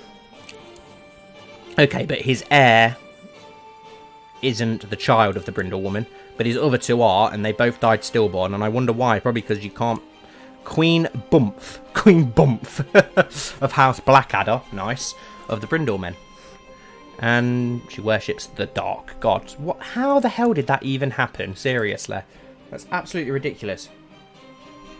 It does look weird with the reach not being green. It looks really weird. We still need to come up with that name, guys. Come on, fire some names at me for this empire. Something that's going to fit for them both. But hopefully, the Danes are currently at war with the Fowlers, so hopefully they'll claim the Wide Way soon, and then hopefully they can expand further and take all of Dawn to get that united before it gets picked up by anyone else. Stormlands, who have we got in the Stormlands? A lot of the cannon houses aren't actually around in the Stormlands in this bookmark, which is a shame. We do have the Dondarrions, which is nice. Baratheon, yeah, Baratheon's my favourite because of Stannis, and I love Robert as well. Oris Baratheon as well. The Laughing Storm as well, I love him, he's a great character. Oh, what's the Baratheon called as well, who puts Jaehaerys on the throne? I like him as well. And what have I think we've got... I've got Selmir down here, I think, aren't they? Yeah, we've still got the Selmirs, and we've still got House Karen. A lot of the houses aren't here. The House Swan are here, yep. And then a lot of these are just random houses. We do have House Estamont, they're still here. House Tarth is still around. They're actually in the Ironwood lands as well, for some reason. We have a second Dondarrion lord here as well, under the, I think it's the King's brother. And that's about it, really. A lot of them, Conningtons aren't around or anything like that. We've got the Storm King. The Rich, apparently. Okay, yeah, he does have quite a bit of money, to be fair, for a Storm King. We've got the Masses up here, who we had to reinstate, as well as Bar Aemon, as they disappeared as well. We have the Sunglasses, who have actually managed to keep hold of their land pretty well. Nothing's happened to them. We've got a couple of the Crab men as well. House Crab are still there. And obviously House Barun are gone. House Boggs is still here, but I think House Cave's gone, unfortunately. House Darkling here in Rook's Rest, apparently. So there's two House Darklings. Who's the other house that lives up? You've got Boggs, Crab, Cave, Barun. Oh, that's it, I think, actually, isn't it? Yeah. House Darkling is still in Duskendale. House Rosby own Rosbear, but for some reason have moved their capital to Rollingford, so no idea why. Obviously, we have the Grands as well in Grandport. King Ben of the Grandlands, who's fat. Everyone seems to be getting fat. Obviously, he has Peacekeeper in his treasurer. In the Riverlands, we still have Pink Maiden. We've still got the Pipers around, who didn't need reinstating. We've got the Vances, who did need reinstating because they completely disappeared. We've got the Brackens, who completely disappeared, so we had to put them back in. And then she decided to get married. So the Brackens are going to die out yet again, which is annoying. We have the Blackwoods, who we had to reinstate because they disappeared as well. The Tullys aren't in this bookmark for some reason, which is a shame. Darra, we have House Darry. They had to be reinstated. House Mooton. Oh no. Yep, House Mooton's disappeared again already. We only just reinstated House Mooton, and already they've disappeared again. But they are rolling in salt pans, so they are still around. It's just so annoying. The houses, the AI is so retarded. It just ruins everything so much once you get over 50 years in. It just can't control itself. It just likes to ruin everything. I think we do have a House Viperin around here somewhere, don't we, as well? Or have they died out as well? The Red Fork, is it her? Yes, House Viperin. We've got a Faith of the Seven House Viperin in the Riverlands, which has still got Old Gods. And then we have a Old Gods House Viperin ruling in the Vale, which is Faith of the Seven. So that's an interesting mix-up. Thankfully, we do still have House Mallister around somewhere. Oh no, where's House Mallister gone? Great, House Mallister have disappeared. They was there an episode or two ago. I hope there are still some Mallisters about. Lordship of Seaguard claimants. Apparently there is no claimants. Cape of Eagles. Claimants on the Cape of Eagles. Okay, so there is still some Mallisters about. Thank God for that. Here's a woman Mallister. We can invite her to court. Perfect. Maybe we could seduce her, so we'll invite her to court. And there is still a male Mallister here who is 43, and he's married to a 58-year-old. Great. Okay, we've got a 26-year-old Maester here who also has a child. Can we invite him to court? No, that's annoying. What about if we send him a gift? I don't want the Malisters to die out. Yes, we can invite him to court. Perfect. Let's make him important so we don't forget him. He'll bring his son with him. So, good. We can get the Malisters in our court and we can re-land them because they've been unlanded as well, like everybody does, which is so annoying.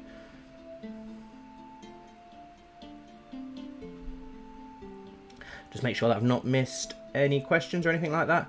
Sunset Kingdom. Since I did think of the Sunset Kingdom, but then as somebody said, it reminds you a little bit of the DLC, and it's like, oh, it does a bit, but it probably would be quite fit in the Sunset Kingdom or something similar to that.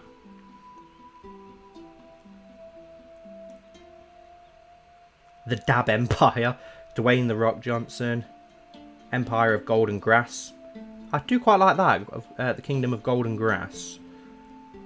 Kingdom of Hills and Fields or Hills and Plains. Could just be the Westerlands. That could work, actually. That could actually work, the Westerlands, actually, to be fair. That's not a bad one. House Ironwood Max are still around. Well, they was.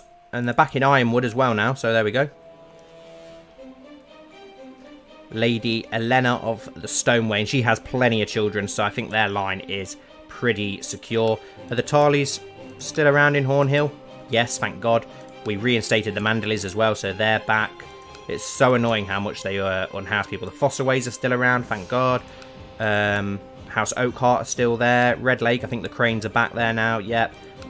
Where's House Rowan again? It's Golden Grove, isn't it, House Rowan? Yep, they're still there. Perfect.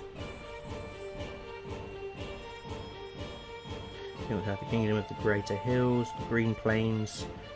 House Karen. Yeah, there's Andal invasions constantly. That's one thing that's annoying me as well. Andalos is gone. There's no one living there. It's destroyed. Yet we're still getting Andal invasions, and it's happening on Andal lands. It's like, just go away. So I literally, anytime it happens now, because it makes no sense, I literally just console command to end it straight away, just because it doesn't make any sense lore-wise now for us still to be getting them. Yeah, we could do that in lore-wise. Maybe he's invited, as you say, he's invited the male heir there, and then invites the woman, seduce her, get a Maester 7-star bastard, but then because she's his new favourite, he'll reinstate the Malisters and make them High Lords of Seaguard.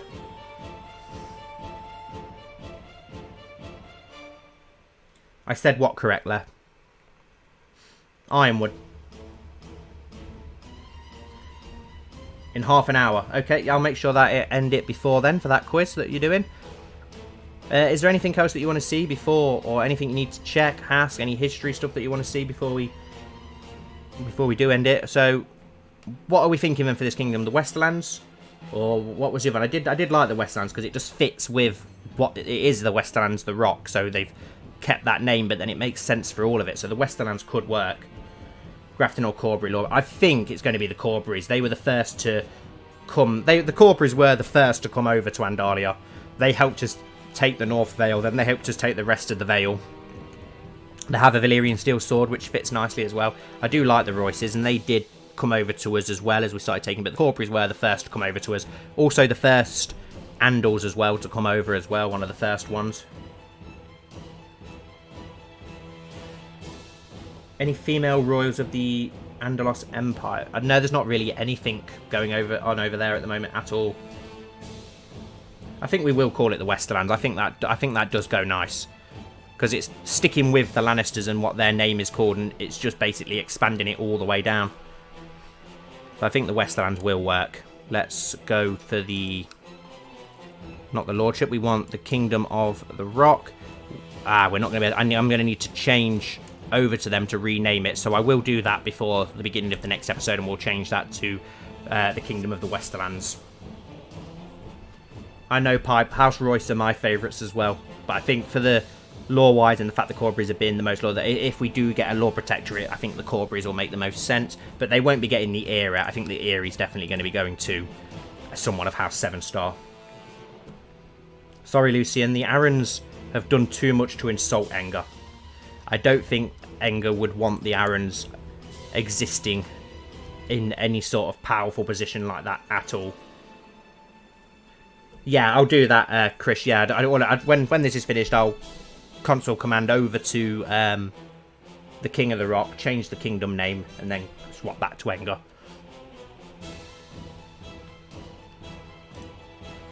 But Andalia is going to look good when we get the rest of that land that we do want.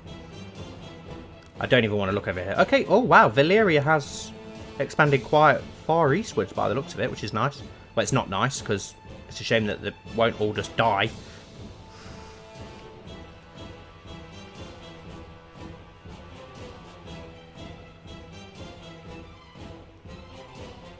I don't think we'll ever be going as low as the Stormlands, unfortunately.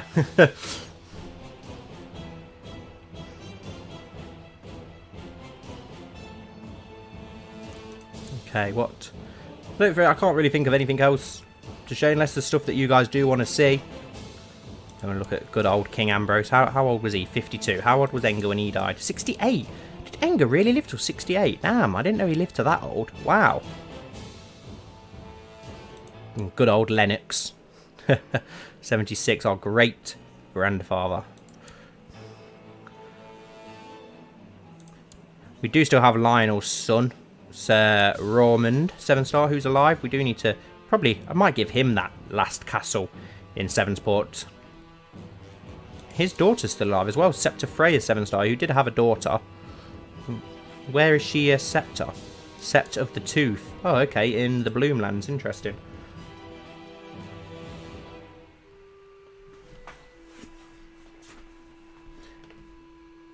I will fix the giant lands. At the beginning of the next episode, we'll sort that out. It's literally because we have the hunters in our control. That's also 2 high lordships there, because I think Heartshome's part of the giants lance high lordship, and then this is the Wickeden high lordship down here, isn't it? These 4 lands, which we'll obviously give to House Templeton, I imagine. That's a sigil I really like. It's quite simple, but I think it looks wicked, the House Templeton sigil. I don't know why black and yellow always looks so nice on sigils. Any sigils that are black and yellow look nice. Baratheon, Beesbread, they just look cool. I really like the yellow and black sigils. Same as any sigil that has purple, like the Malisters just seems to look really nice. Or the Danes.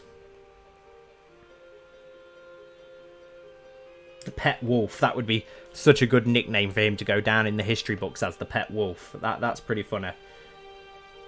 Income map mode. Okay, yeah, we'll have a look. Yeah, we'll go through those actually. We'll go through them bit by bit. So we'll go through the diplomatic relations, which is pretty good actually, strangely. We've done religion and culture. We've got the economy, which is ridiculously green in Sevensport, but red in the neck as you'd expect. Well, actually the Reedlands are nice and green. Barrington's fairly green. Greyhold's very green, obviously, because we built those cities there at one point. All of the coastal provinces are green is what we expect and what we want. The Vale lands are very poor, which is I wasn't expecting. Obviously, Gultown's pretty nice and green, but other than that, it's not the best. So we really need to work on improving that at some point. Down south, it's as you'd expect, I suppose. Yes, all the main points are green, and then everything else not so green. But wow, what's going on with the Hornwood? And the Hornwood's normally very green, so they are in winter at the moment, and they're having a peasant crisis, so that'll be why. I'm going to say the Hornwood's normally one of the most prosperous lands, but that explains it. If they're having a bit of a peasant crisis and in winter, that explains why stuff's not so good there at the moment. What else have we got? With high lordship, revolt risk. Okay, we've got a risk of a revolt in the Frosty Shores. I'm guessing that's due to the fact that they've had the recent religion change. Revolt risk, yeah, different culture group, peasant unrest, so yeah, that's all just religious problems that we're getting there. Okay, we've got a revolt risk down in Old Anchor as well. That's about it really. Everywhere else looks pretty safe and secure. Yeah, the Father's Field didn't look too good economically. Dynasties, obviously we know that's going to look. We've got Sevenstar, Stark, Mud, Durand Grand, Lannister. Oh, that's scary seeing that, isn't it? The Lannister, that is so powerful. Dane, Fowler, Ironwood, Ashmark. Okay, God knows what the Ashmarks are doing down there. Hornsby. Fair enough. Opinions. This could be funny as Enger. Yep, Bolton Land, dark red. Okay, the Maiden's Gate's a little bit... That's a new lord, though, isn't it? And we ain't got to worry about him. He's a bit thick. So, yeah, all of this Vale land very, very red. So we've got to look out for that. Direct vassals. Yeah, we've got... Yeah, that's the same as the de jure ones, really. Trade zones we've already looked at. We've got a very nice Tyroshi one there, Pentos, and we've got all the lease trade routes around Sevensport, Tyrosh and Mir. So we've got a lot of trade routes all down.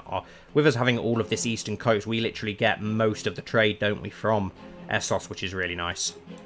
Governments, yeah, all feudal. Don't really need to look at that. Defensive packs, I don't think there's any. That's a nice yellow. And epidemics, I don't think there's currently any epidemics in Westeros, is there? No. Got winter fever over in Essos, that's it really. Not much else kicking off. Oh, what's happened there? Wait. So we ain't got to really worry about too much, really. The only thing we really got to worry about at the minute is this independence war. And who's backing that deposed High King Aengar? Lord Tristan, the Chase of Strongsong. Okay, so the Belmores will probably join that independence war as well. So we have got to look out for that. And maybe House Brune as well. So that could get a little bit more power in the next episode, which is quite worrying, but also a little bit exciting because that could be quite fun to have our first independence and civil war sort of thing kicking off. No, very unlikely that we'll conquer the entire continent. Literally, my only plan is to get north of the Red Fork for now. Maybe if we get different types of kings, who knows, it could all change, but I don't just want to go and conquer the whole of Westeros. I just think it's really unrealistic how long Westeros was. It's such a big kingdom, isn't it? I think it's very hard that someone would conquer it all. As you know, there were 7 kingdoms before it. No one could conquer it all. It took dragons to do so. It is such a huge landmass. So if we could get to the Red Fork, that would be cool. Own everything to the north of it. And then Andalia could end up splitting into several petty kingdoms and civil wars. The Vale might get independence at one point, or someone else might get independence. Something might happen in the north. We could end up taking all of the north at one point if the Starks ever step out of line. So there's that to look out for as well. Yeah, that I didn't know if anyone didn't know that. That is a trade routes mod that I've got just to add more trade routes, because literally there's no... If you play it without it, there's literally just no trade routes or anything in Westeros. You've got King's Landing and Ghoultown and White Harbour, and then that was literally it. So when I was trying to make Andalia more prosperous like we were, it was like really annoying that we didn't have any trade. So by adding that, it's made it a lot better, made those trade zones a lot better, thankfully.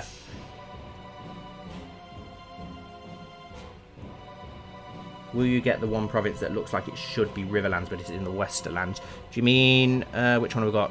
Canet, I think, isn't Canet, Canet, I think that is actually normally part of the Riverlands. I'm pretty sure that's part of the River Run de jure lordship anyway. Yes, it is. So we could get that because you've got the hills blocking it off. I want the Ironborn to make a resurgence and actually do something. It'd be nice if they could take the Crag and Castamere and stuff back. Because when we started this series, I'm pretty sure they owned the Crag and Castamere and Fair Isle. They also own Flint Fingers. They've lost most of what they had. I think they had the shields as well at the start of this series. So they've really been pushed back. But yeah, I really want to try and get, as I said, all the Blackwood, the Trident, Willowwood. So we've got 1, 2, 3, 4, 5. That's 5 High Lordships that we're going to gain there. The Bay of Crabs, we could take the High Lordship, but I only really want the one. Unfortunately, we're going to have to take Harroway Town, even though it's going to be very annoying to take. So, I don't know. We could take more. We'll see when we get there. I just don't want to take too much land. I just don't want it to turn into your typical conquer all of Westeros playthrough, because it's just been done to death. That's what everybody does, conquer all of Westeros. And I don't know. I prefer to try and keep it a little bit more realistic.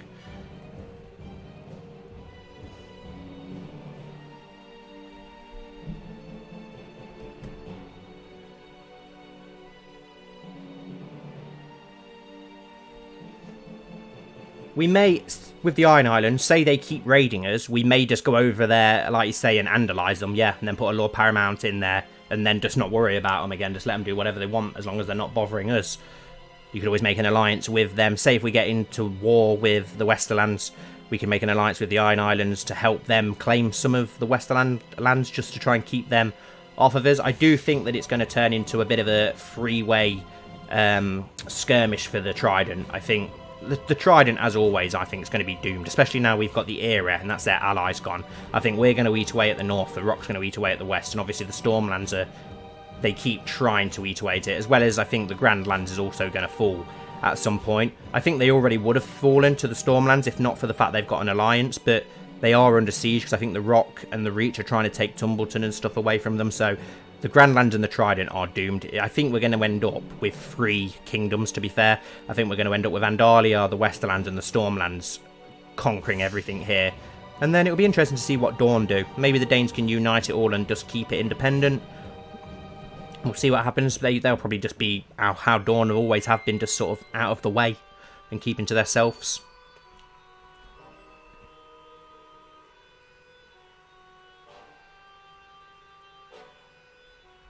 Yeah, the flint finger thing is annoying, to be honest. The reason we didn't conquer it to start with because I wasn't planning on taking the marshlands around it either, but then we did, and I didn't plan on taking Flint's Finger just because it's worthless. It's just not worth anything. All the lands there are just complete and utter crap. And they just get raided constantly by the Ironborn. But we probably could take it at some point just to end that little bit of border gore.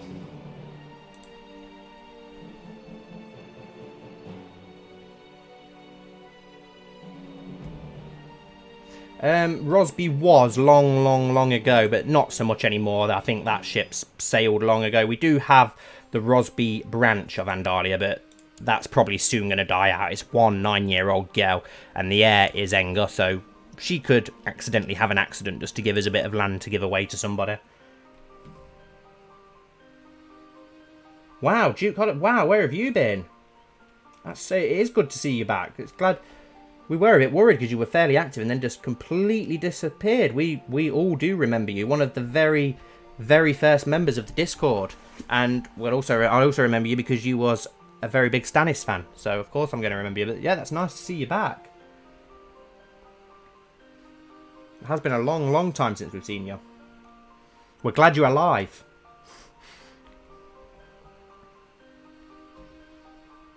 I don't think there's much more I can't think of anything to show you. I don't think we've got all our council, which you already know. The laws, we did manage to improve our laws, didn't we? Where was it? Yes, we can't currently change it because we managed to improve it, which is good. Enga's improving his hold. Did we get up to the middle, I think, wasn't it? So if we can make that even higher as Enga's rule goes on. And I've also noticed that the First Knight's still legal. I don't think Enga's going to be the sort of king to abolish that, but we probably could have a whole deal with that in the future. We haven't really done anything with vassal obligations. We could do in the future. Who's on our council, actually? Who was our other councillors? Advisor, Davos, Master of Coin, Joa. Advisor, Marwyn, the burner of red... Oh, Marwyn Royce. Yeah, try and get him on side a little bit. We have 100... Dishonoured alliance. Well, no, he didn't dishonour the alliance. That was because when we took the Vale, okay, whatever. AI being stupid again.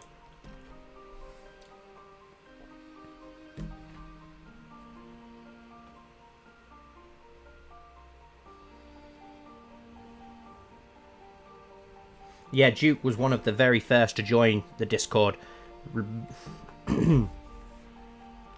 The first member was Chris, followed by Galaxa, and then I can't remember who were the third, fourth, fifth, but I just remember the first two.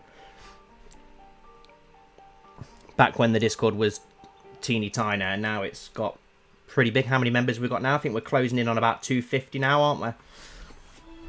Although we do have a lot of quiet people. We really need to try and get something going in the Discord so we can try and get a couple more of those people active. They must have joined to be active, so if we can try, we need to try and integrate them a bit more. I'm sure it's about 230 at least now that we've got in there, so it'd be nice. We have quite a lot of new members join as well. In the last week we've had a lot of people join, so yes, you're right, 10 minutes till the quiz. So I'll wrap it up now then, guys, as Max is hosting a quiz in the Discord. For any of you who are in the Discord and you want to join in, then feel free to pop over to the Discord and I'll see you there in a moment. You can join in. Thank you all for tuning into this. I hope I've cleared up a little bit more about the lore and such. If you have any questions, just ask them and we can do more streams like this as the series goes on, just where we get a little bit of an overlook on stuff so you can keep up with the lore, because I know that it is very, very complicated in this series, just like Game of Thrones. So yeah, thank you all so much for watching. As always, I really, really do appreciate it, and I'll see you all very soon for my next video on the channel, which will be William the Conqueror tomorrow for people who watch that. If not, it'll probably be Drogo on Monday,